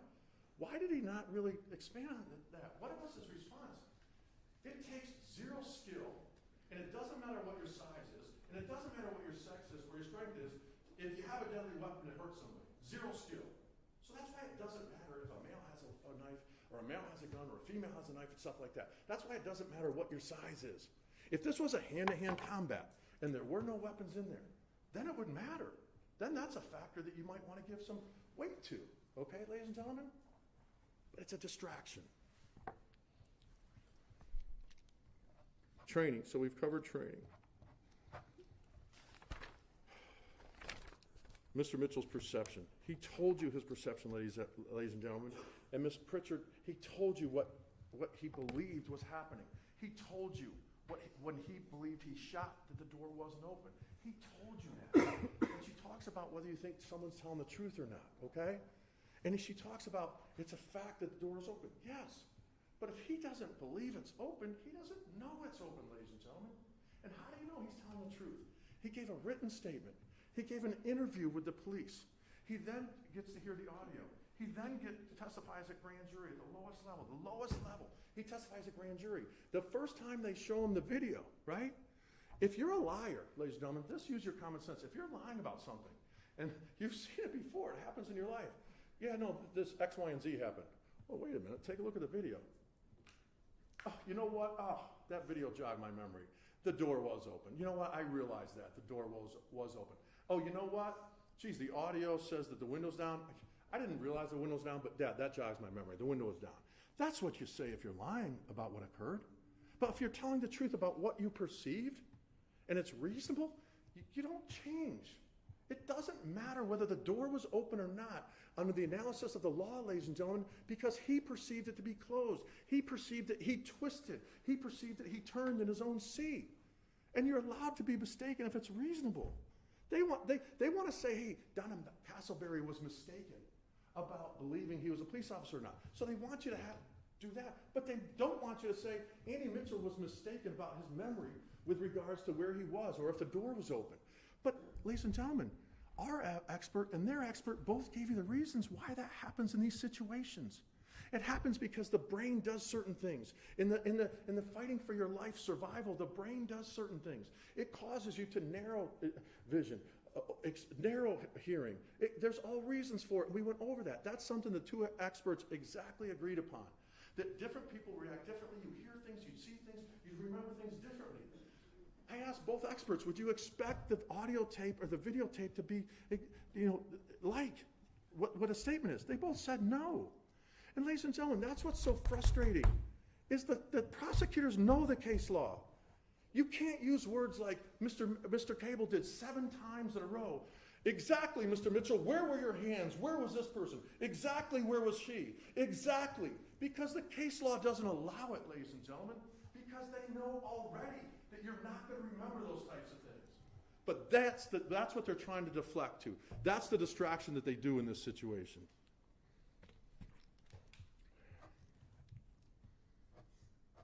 Both experts agree about the law in Graham, eventually when we got Mr. Borden to that point.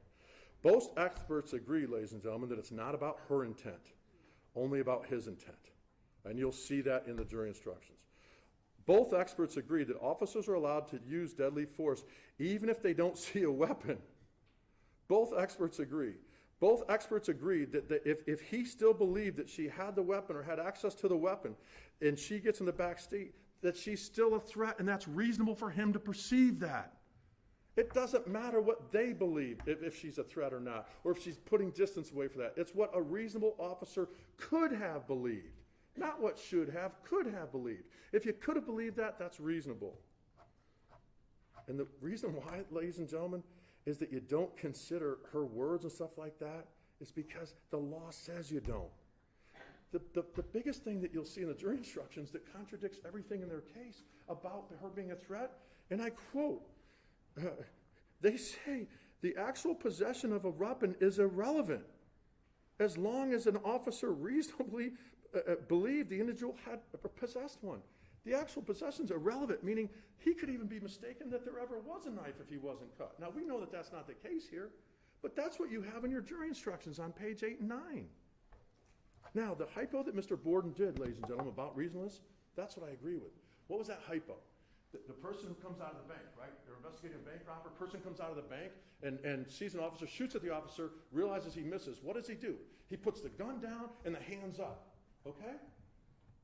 The sanctity of life and the stuff that Ms. Pritchard talks about, that right there, the officer's then not allowed to shoot, correct. But I asked Mr. Borden, what if you don't see him put the knife down? Yes, you're allowed to shoot. What if you don't see, the knife down? What if you don't see him put the gun down? Yes, you're allowed to shoot. What if you don't know if he has another one? Yes, that would be reasonable. Okay? That's exactly what happened in this case, ladies and gentlemen. Donna Castleberry had a knife. At some point in time, ladies and gentlemen, not her words, but her actions, her conduct. At some point in time, she reached in or reached under or reached wherever to obtain her knife. At some point in time, ladies and gentlemen, she made the conscious choice to open it. She didn't use any words about that, right? She didn't say, hey, I'm going to get my knife right now. I'm going to protect myself with my knife. She chose to use her own conduct. She went and got the knife, opened the knife, hid the knife, and then at the appropriate time, slashed my client. That's her conduct. Okay, ladies and gentlemen? She made a choice to get that knife. She escalated the situation. She was the one with non-compliance. If she complies, ladies and gentlemen, we're not here. Tammy, you doing all right?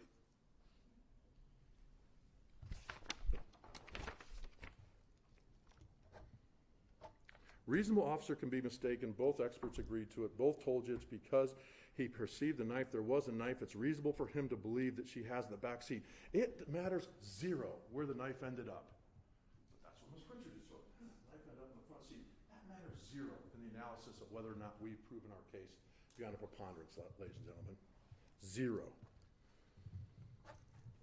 Both told you, is she still a threat? I asked Mr. Borden, with that 2 seconds he said she goes from front to back. During that 2 seconds, is she still a threat? Yes. She slashed him from the side, slashed him from behind the entire time. It's reasonable for him to perceive that. They may disagree if someone's a threat, but that's not the analysis. Could a reasonable officer still perceive that as a threat?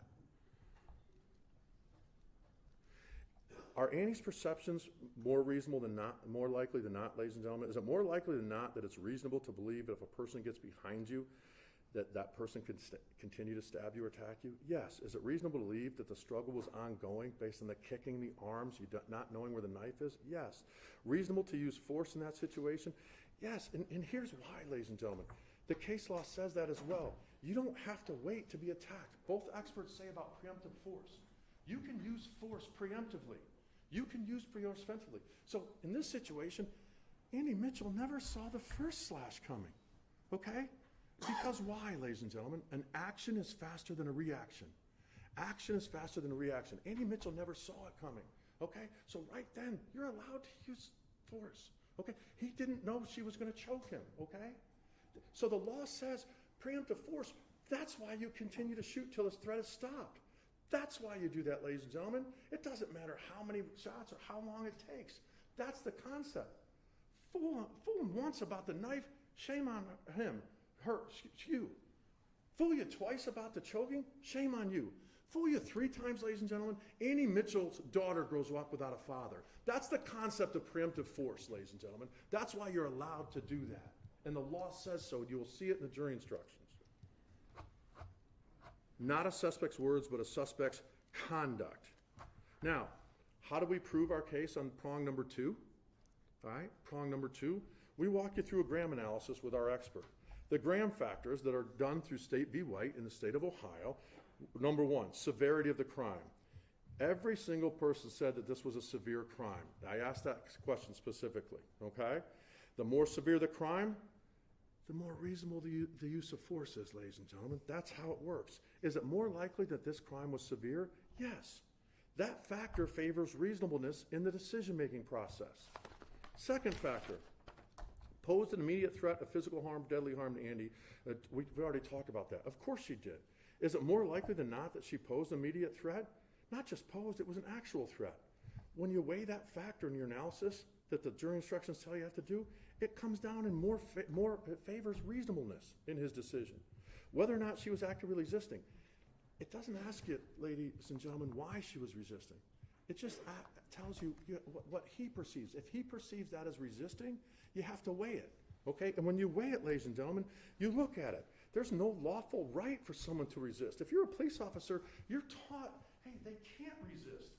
Any noncompliance, whether it's verbal, physical, or what have you, that's noncompliance.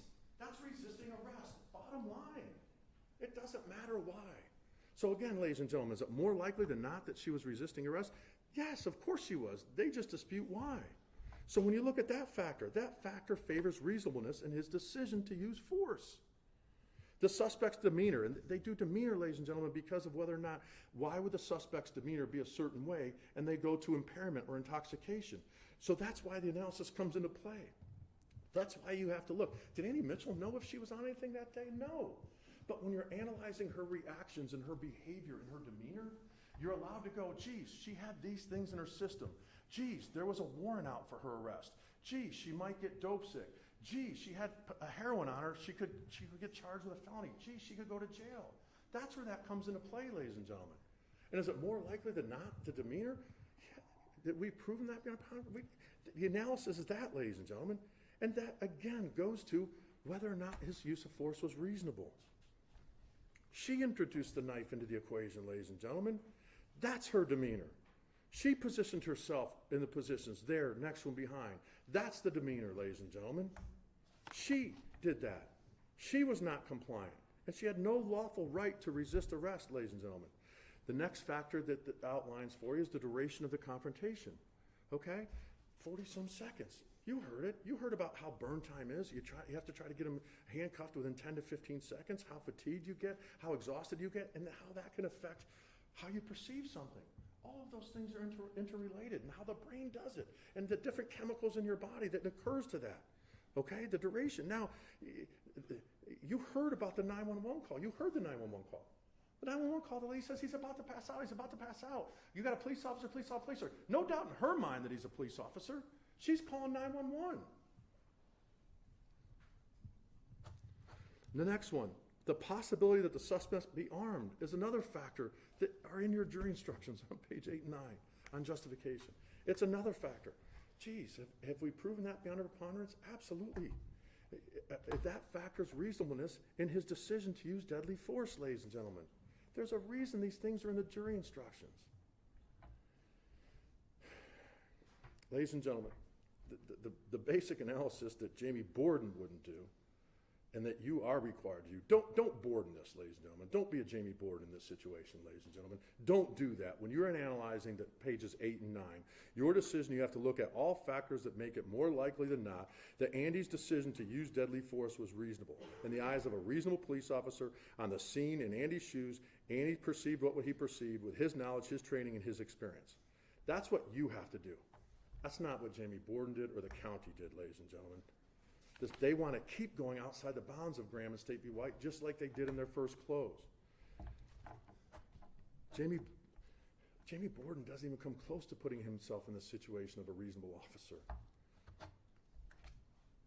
You want to believe, let's just look at the experts. Who do you want to believe? Who do you think is more credible? Who do you think is more likely than not that the situation? Kevin Davis or Jamie Borden? They talk about the shot canes and stuff like that. What makes more common sense?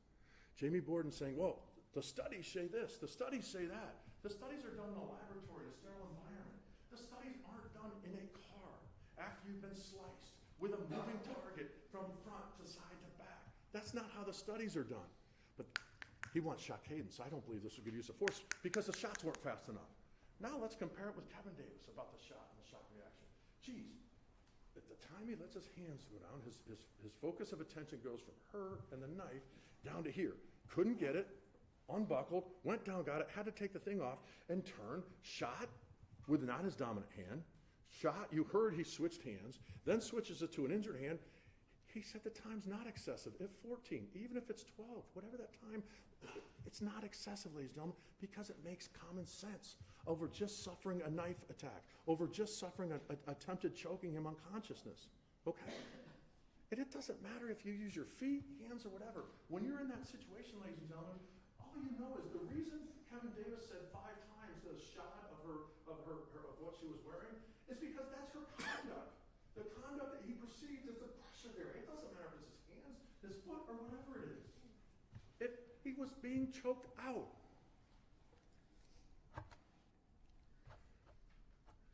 Now again, of whether or not someone could hear, we talk about this in voir dire, a machine can pick that up.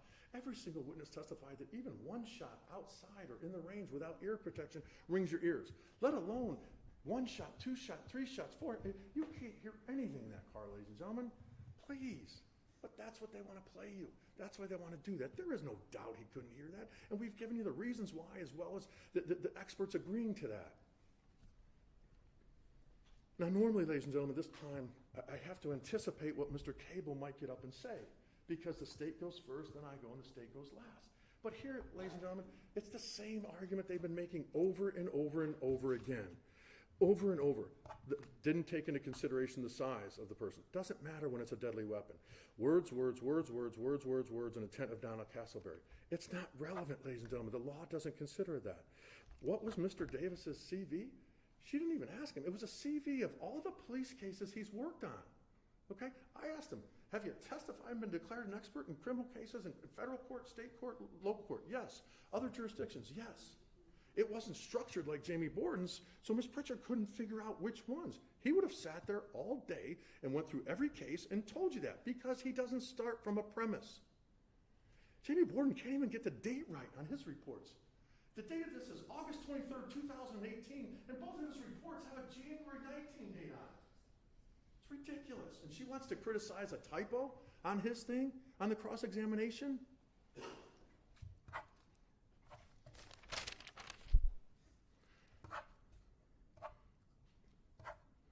It's never atypical. It's never, ladies and gentlemen, every single day police officers place themselves in a position because of their employment, because of their duties, that we as a community put on them. Every single day they risk that. And every single day, each and every officer, when they leave their house that day, says, I hope I'm not in that situation. I hope I'm not in that situation. Andy Mitchell told you what he felt, what he was going through, and why he fired his weapon. Because he reasonably believed that his life was in danger, and that's the only thing he could do at that time, ladies and gentlemen. Don't you think Andy Mitchell wishes he knew the door was open? He told you he didn't want to shoot her. Don't you think he knows that? But he can't, because he never perceived that. He didn't know that.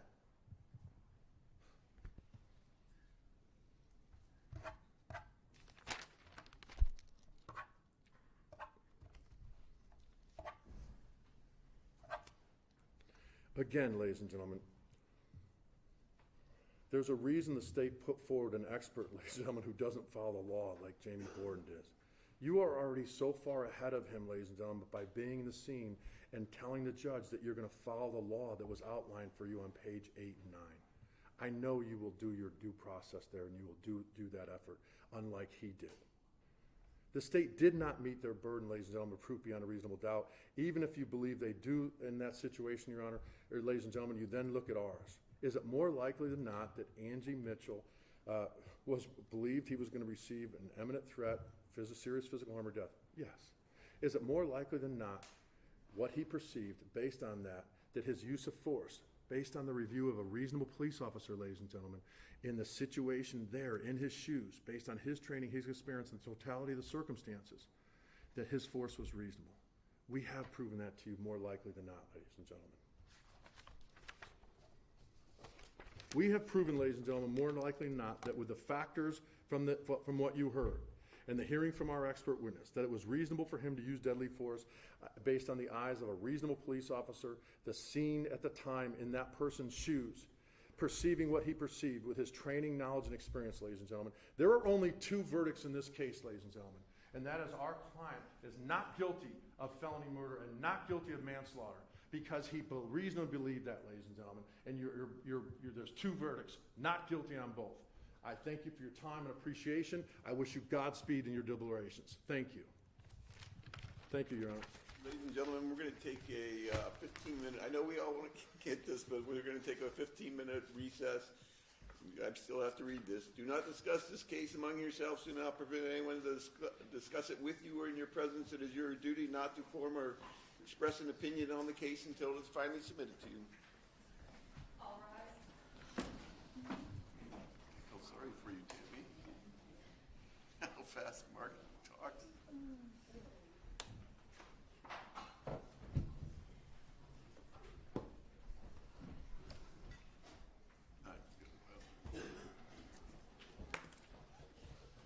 Well, I was thinking of you.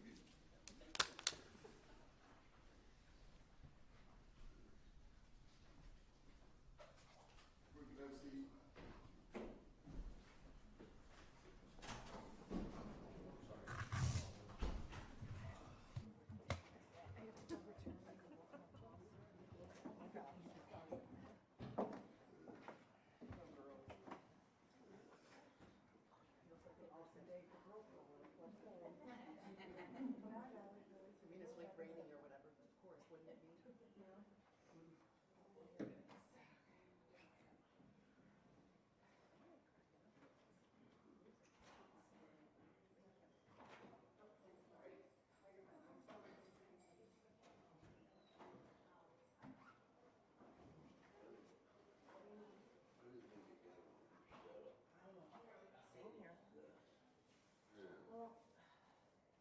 If it makes you feel any better, I think the jurors were good.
Oh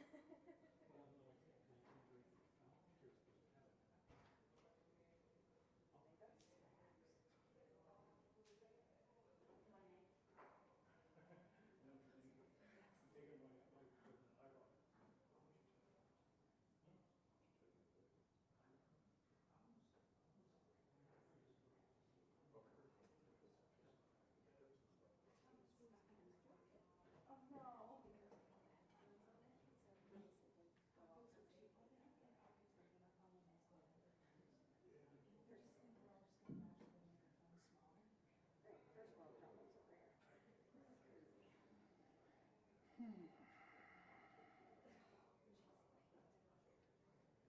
I bet you called 3 people and texted 4. Probably.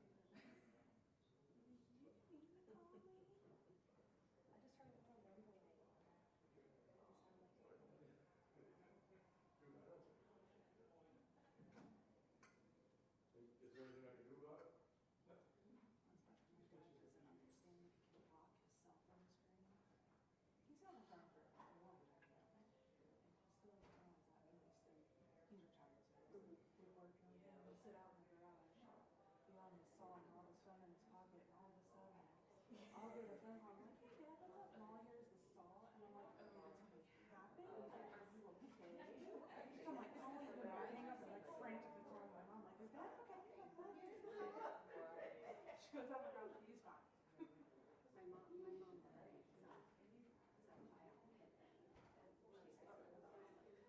my mom is on this. She can't figure out like a red and just like they call it. I feel like every time FaceTime updates, my mom immediately becomes incapable of knowing how to do anything on it. She's like, I can answer if you call, and that's the only thing I can do. I can't hang up.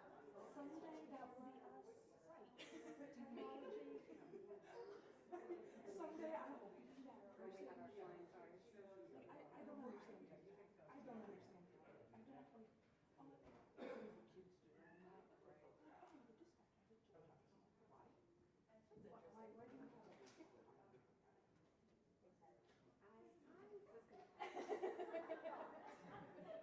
I was wondering what the.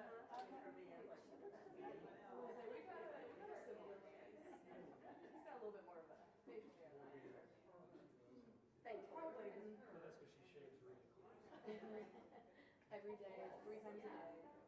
Whenever you see I think we all were like,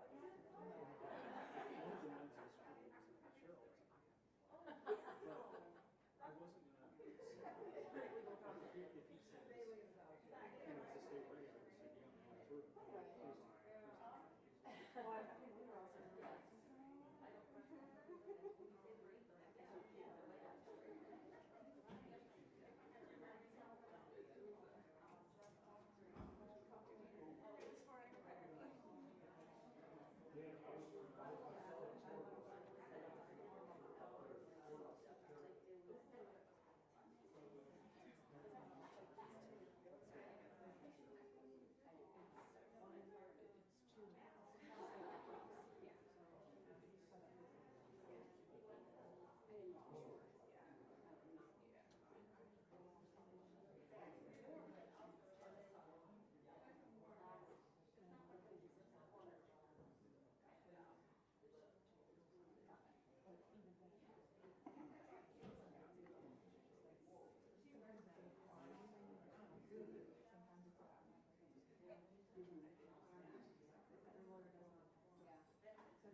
Yes, I did. I've seen on the golf course.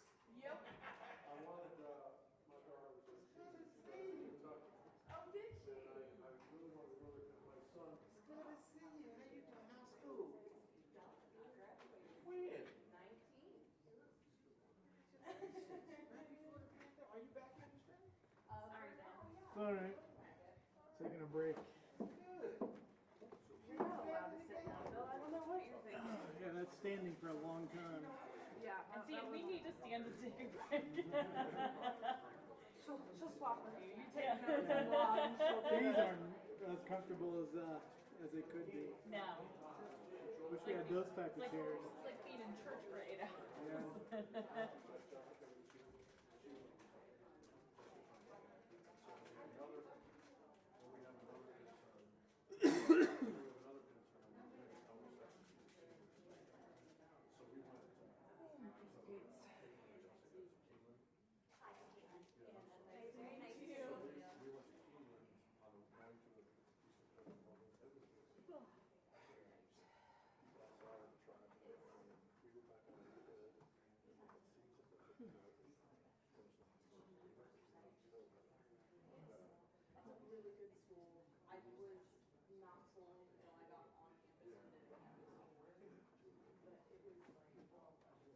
When do you think these will come down? What? When do you think these will come down? I think tomorrow. I wish. You think these are coming down tomorrow? Oh no. I thought you said Houston will come down. Oh, no. I don't think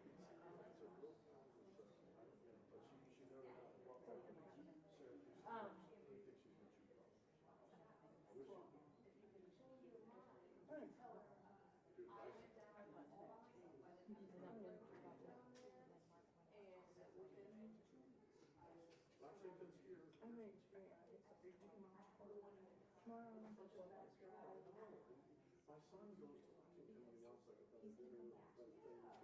A little bit better bar scene, Absolutely. Absolutely. Good to see you again. It's fun working with your father. he's a pretty interesting guy.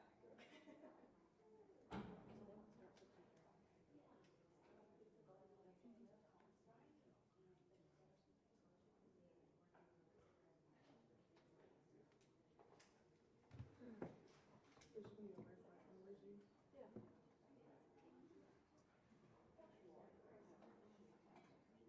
Okay. Sorry. No, it's okay. This is your birthday, so.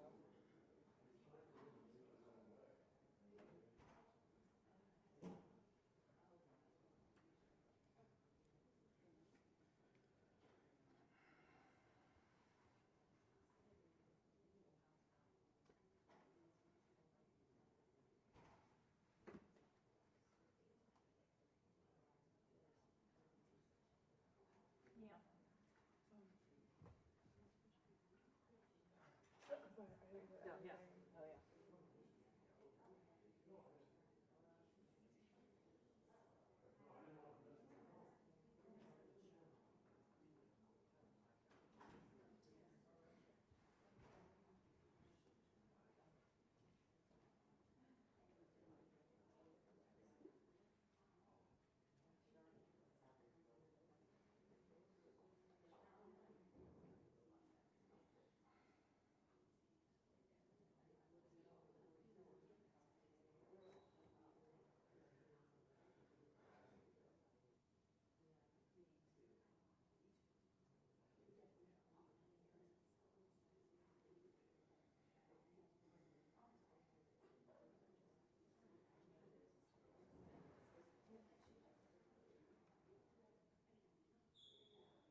back on the record, 19 CR 1662, State of Ohio versus Andrew Mitchell. Is there anything you wanted to put on the record prior to? You may.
Anything else we need to put on the record prior to bringing the witness, bringing in the jury?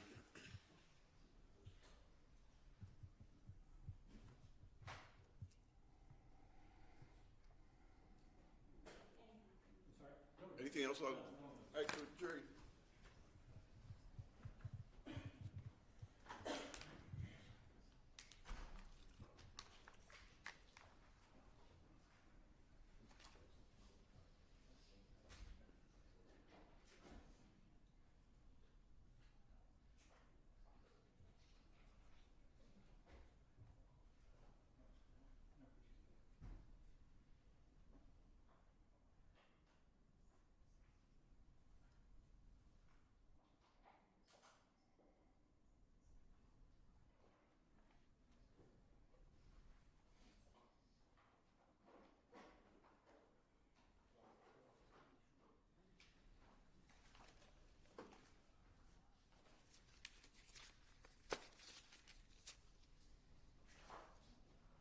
All rise.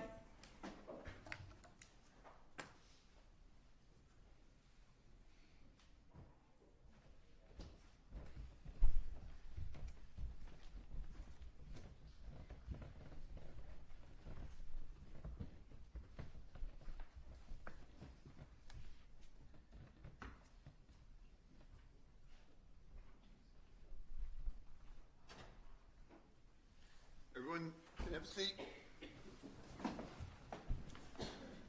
Any additional closing on behalf of the state?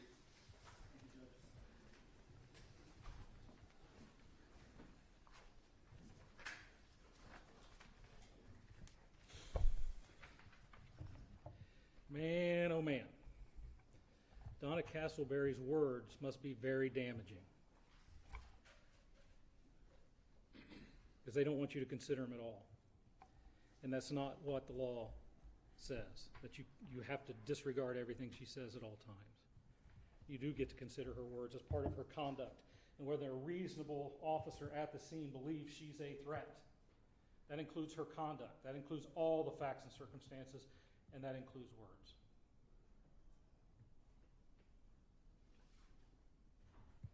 I understand that if you get rid of those words, it helps the defendant in this case, but you can't. Mr. Collins got up here and talked about how they were contesting the elements of our case 1,000%, right? I want to make this very, very clear because these instructions bounce back and forth between burdens of proof, right? The instructions tell you how to do it, but they bounce back and forth. But this is as clear as I can make it. And Cheryl's flow chart helped, I think. But I'll try to go through that verbally with you. The only thing that we have to prove beyond a reasonable doubt is in count 1 that Andy Mitchell knowingly caused physical harm with a deadly weapon that resulted in the death of Donna Castleberry. That's it. He stood up here and said, you're going to hear that contradicted. We're going to fight that 1,000%. And then 30 minutes later, he said, we're not challenging that. And it's because they're not. And it's because nobody contradicted that. In count 1, the only thing we bear the burden of proving beyond a reasonable doubt is that Andy Mitchell knowingly caused physical harm with a deadly weapon that resulted in the death of Donna Castleberry. That is it. That wasn't contradicted. 1,000%, 100%, 10%. Anybody. The only thing we have to prove beyond a reasonable doubt in count 2 is that Andrew Mitchell knowingly caused the death of Donna Castleberry. That's it.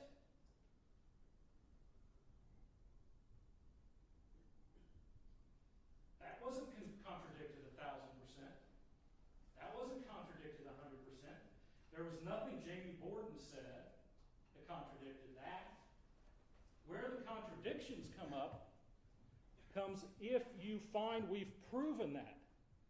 And as Cheryl's flowchart said, if you don't believe at the end of this day beyond a reasonable doubt that he knowingly shot her, caused her physical harm with a deadly weapon, and that's what killed her, you don't even get to that justification stuff. You're done. Right? That's our burden. That's it. That's not been contradicted. You can stand up here and say it has. It hasn't. If you find that he caused her death in count 2, or if you find in count 1 that he caused her physical harm with a deadly weapon that caused her death, then you move to justification, which he spent, and rightfully so, the vast majority of his closing on. That's when you talk about this kind of stuff. So don't make a mistake. Our burden is simply that. The provocation, all that stuff in count 2, that's not our burden. It's not their burden. It's if you find it, if the evidence shows you. But that's not our burden. We don't have to prove provocation beyond a reasonable doubt for you to find him guilty of count 2. We just have to prove that he knowingly caused the death. And then you find whether it's provocation or not. And then it's that simple. If you believe he caused her death by shooting her, the only thing you have left, as Cheryl's flowchart showed, the only thing you have left is, was he provoked or not? If he was provoked, it's count 2, voluntary manslaughter.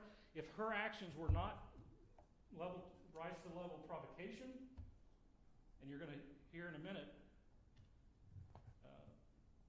our position on that, then it's murder. That's it. Did we prove he caused her death? Then was he justified? If you find him justified, it's over, not guilty. If you don't, provocation or not, voluntary or murder. It's not that difficult, despite the fact that it took us, because we're lawyers, 14 pages to tell you that. The part that we have to prove has not been contradicted. What did he mention were parts of these contradictions? Well, he harped over and over on the words. Words are conduct. Her actions, certainly, and her words are relevant to whether a reasonable officer in that scene, knowing what Andrew Mitchell did, and that includes knowing he opened the door because he opened the door. A reasonable officer knows he opened the door.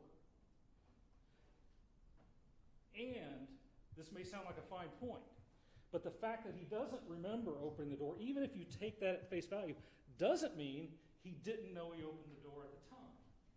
He may have just now forgotten that or blacked it out because it's a damning piece of business there.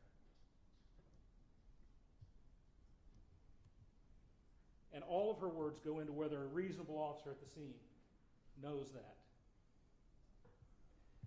They made some point about Josh Durst's statement about Andrew Mitchell's statement was consistent with the case. And we asked Durst about it, and he gave a very clear answer, and it was very simple, and it's not to infer what they want you to infer.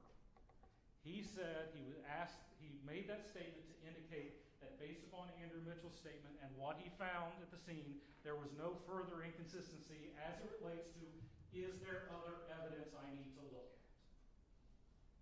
He specifically said it did not mean that he was making a determination of what happened in that car. It did not mean that he was making a determination of whether what happened in that car was reasonable.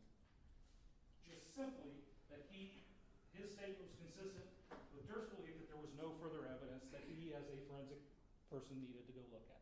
That's all. That's not a contradiction. He spends considerable time on the technicalities of Borden's report and goes through why you can't believe Borden. And then about 45 minutes later tells you where Jamie Borden is right. Folks, I can sit here and talk about Kevin Davis and his complete inability to even theorize that Donna Castleberry's words and actions were defensive. He can't get past that. He has a thought block that won't let him get past that. And it makes him incapable of an objective decision. And I can go through that. But I get the sense at this point in the trial, y'all have heard enough. And so I'm not going to go step by step. I'm going to leave that to you. And part of the reason for that is because the law leaves this to you. If you get to justification, and I submit you will, because there's been no contradiction, you'll get to the issue. There's no contradiction that he knowingly caused serious physical harm, deadly weapon that caused her death, and knowingly caused her death. So I submit you will then drop to, is there justification? And you hear throughout these jury instructions the word reasonable. And that's why the 12 of you are here. You're what determines reasonable. These experts were put on here to help you, and to guide you in certain situations, but the law puts that on you, and you all promised me in jury selection that you could do it. Remember that? Y'all said I'm reasonable. Maybe you didn't know what you were getting into at the time, but y'all said it. Right? That's what the law puts on you. I'm not going to go through it all again. Page 8 that Mr. Collins referenced, and I'll just read it to you. It is important to consider, and this is about justification, so if you found that we've proven those elements, I told you that, and only those elements, and y'all told me in jury selection you would not hold us to any more of a burden. Right? So if you find the elements we have to prove are simple, and if you find that and get to the discussion of justification, it's important to consider the facts and circumstances in each case, including the severity of the crime, whether Ms. Castleberry posed an immediate threat of serious physical harm or death to Mr. Mitchell at the time the force was employed, at the time the shooting happened. Further, it says other relevant considerations may include the suspect's demeanor, size, stature, whether the suspect was intoxicated and non-compliant, whether the suspect is or appears to be violent and dangerous. That is conduct, and conduct includes words. That's simply the way it is. You cannot ignore what was going on. I want to talk to you a little bit about this video. And I want to show it again, if that's okay, Melissa.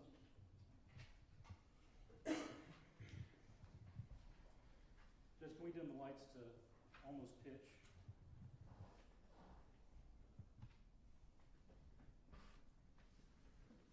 And I want you to look at this video when you get back there. And I'm just going to show some things that appear to be on the screen. You're going to decide to the best you can what happened. And like Cheryl said at the beginning, what you guys decide back there collectively is what carries this day. But I want to point out a couple things.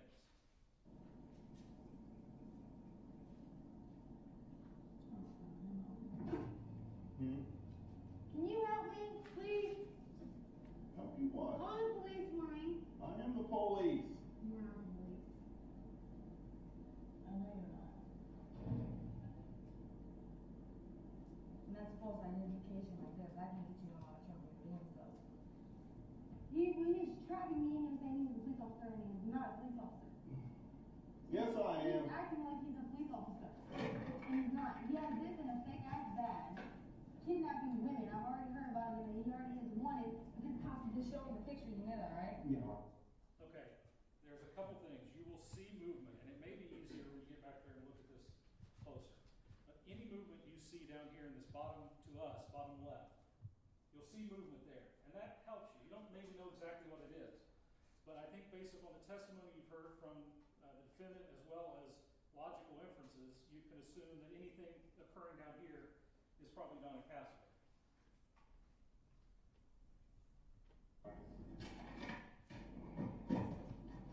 They've been showing the picture. See, fuck you. Don't put your hand.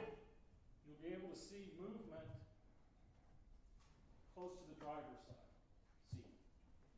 Again, we can't see exactly what it is. It's not a good quality video. But again, the stuff that happens over here by testimony and inference is probably intervention.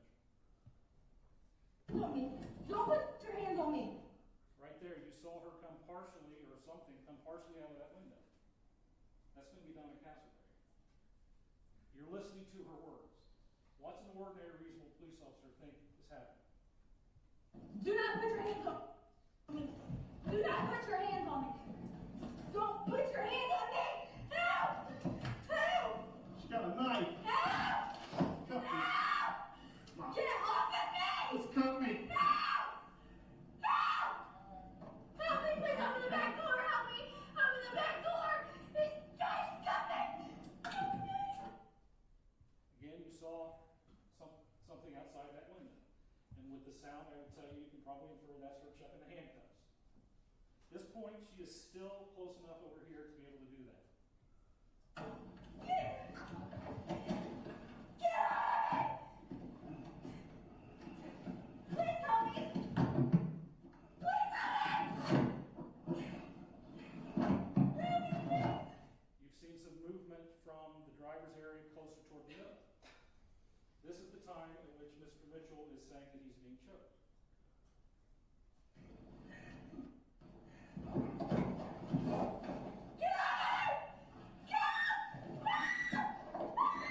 Again, you see considerable struggle here toward the middle of the vehicle.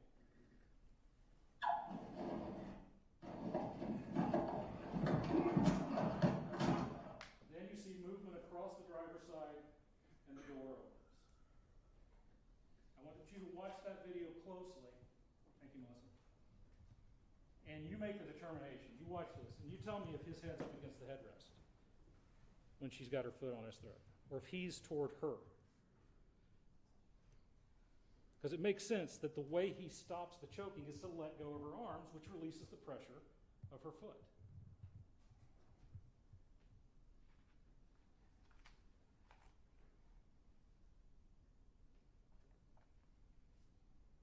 Her words are important. He can hear all these words. A reasonable officer on the scene in that situation can hear all those words.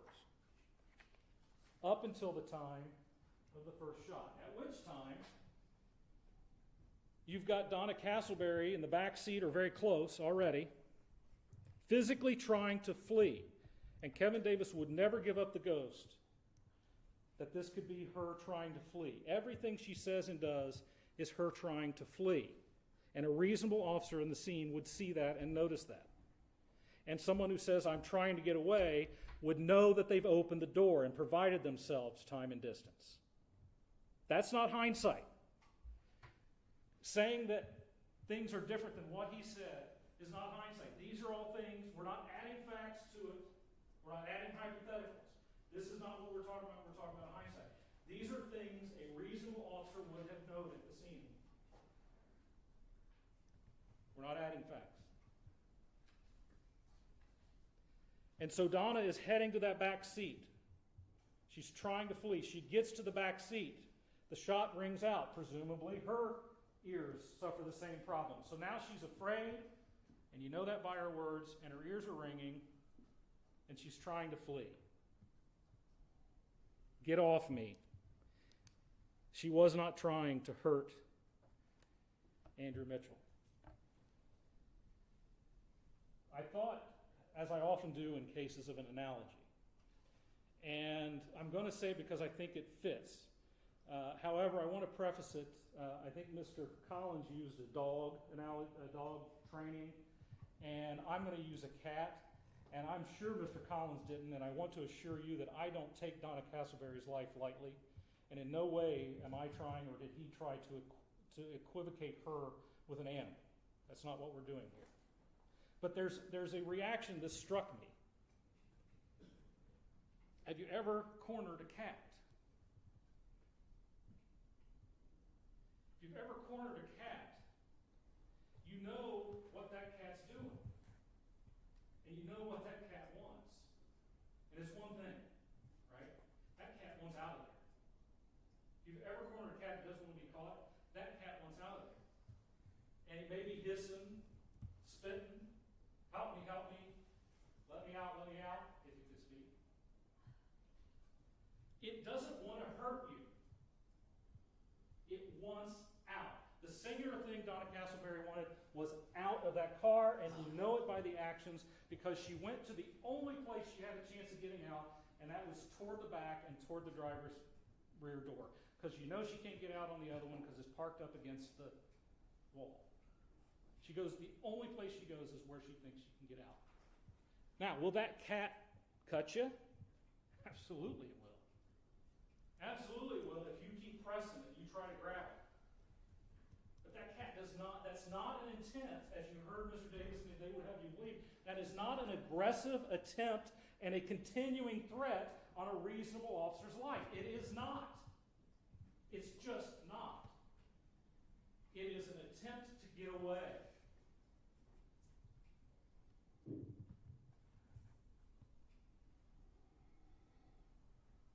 And if that cat swipes you and cuts you and you back off, guess what that cat does?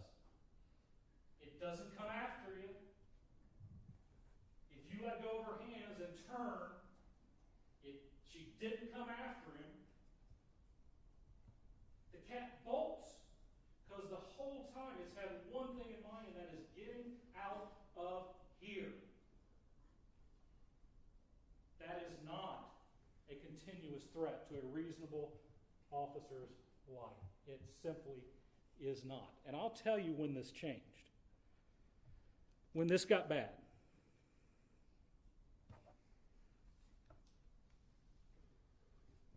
At some period of time after she cut him, or he cut himself, and that is perfectly reasonable to see either way, and we don't know.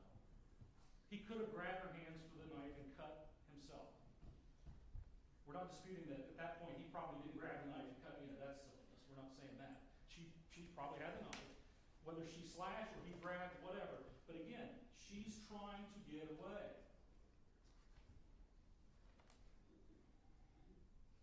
And then he backs off. And he turns. And he testified to you that when he turned around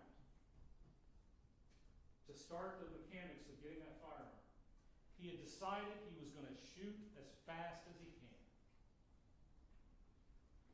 He unbuckled his seatbelt.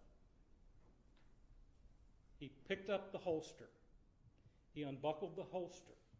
He pulled the firearm out of the holster. He opened the door. He got one leg at least out to turn position. The only thing he doesn't remember is the thing that he knows a reasonable officer would be provided with time and distance. Now he doesn't remember did it, and a reasonable officer in that scene would know they did it, and would know that creates time and distance. And he says, I'm going to shoot as fast as I can, and he turns around. And his entire world had changed in that period of time. She had not cut him again, despite having, at least theoretically, sole possession of the knife. She is no longer in the passenger side of that vehicle. She is either on her way back or in the back. This is not what he saw when he decided, I'm going to shoot as fast as I can. She's fleeing. He can still hear her words at this time.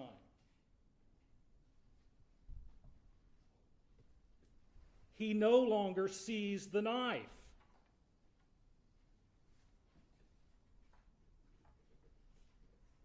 And he had an open door provided to him that he opened.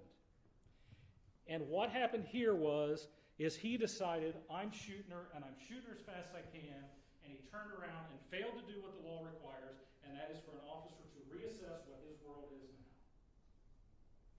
And he did not. He stuck with this decision. I'm killing her. Ladies and gentlemen, from the time he reached over and unbuckled that seatbelt, Donna Castleberry was dead. There was no way she was getting out of that car alive. He had made that decision there, and despite evidence, not 20/20 hindsight, despite evidence we know was available to him at the time, he did not reassess. This is not a split-second decision. This is not an instantaneous decision. This happened before he even got his hand on the gun.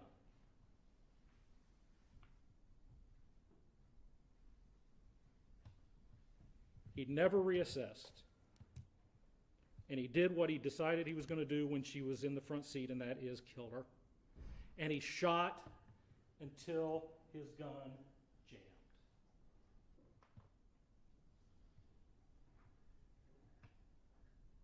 In Ohio, that's murder.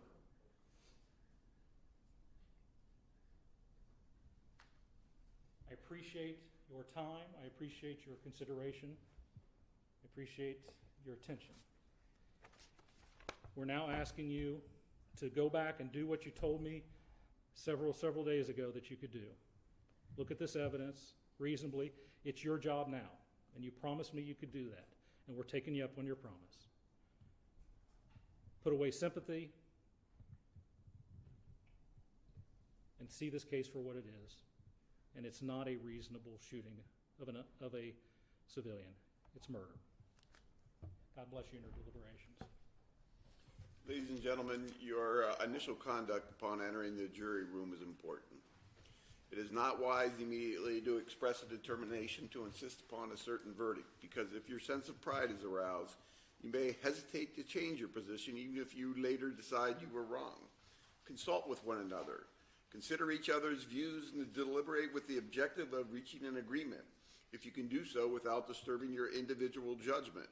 Each of you must decide this case for yourself, but you should do so only after a discussion and consideration of the case with your fellow jurors. Do not hesitate to change an opinion if convinced that it is wrong. However, you should not surrender honest convictions in order to be congenial or to reach a verdict solely because of the opinion of other jurors. Before you can find the defendant guilty, you must unanimously agree on your verdict. On behalf of the public and parties, the court expresses appreciation for your services in performing this important public function. After the verdict is returned, you may discuss this case with anyone, but you are not required to do so. Whether you discuss this case with counsel or anyone else after you are discharged is a matter of your own free choice. When you retire to the jury room, you should select a foreperson. The foreperson will be responsible for the exhibits and the verdict forms and return them to the courtroom. The foreperson will see that your discussions are orderly and that each juror has the opportunity to discuss the case and to cast his or her vote. Otherwise, the authority of the foreperson is the same as any other juror. Until your verdict is announced in open court, you are not to disclose to anyone else status of your deliberations or the nature of your verdict. If you have a question, write them down on a piece of paper and give the paper to the bailiff. When all 12 of you agree on a verdict, all of you should sign the appropriate verdict form in ink and advise the bailiff by turning on the green light. You will then be returned to the courtroom. Alternate jurors were selected to serve in the event of any misfortune befalling a member of the panel. Each of you will remain as an alternate members of this panel until your jury has reached a verdict. If your service is needed, you will be in panel with the other regular jurors, and deliberations will start anew. And Melissa will let you know where you need to go. You may return to the general jury room to await further instructions from the court. Since you are still alternate jurors, you are not to discuss this case with anyone, and you are not to tell anyone how you would vote on this matter. We're going to then send you back now, and some of the items of evidence you're going to receive, has been admitted. I don't send back firearms with live ammo that haven't been secured, and I'm also concerned with sending back the knife. But if you guys want to see the knife, let us know. And if you want to see the gun, I'll have the deputies. They'll make it so it's inoperable. And I'm probably not going to do the gun and the live ammo, but if you want to see the live ammo, we'll get it to you.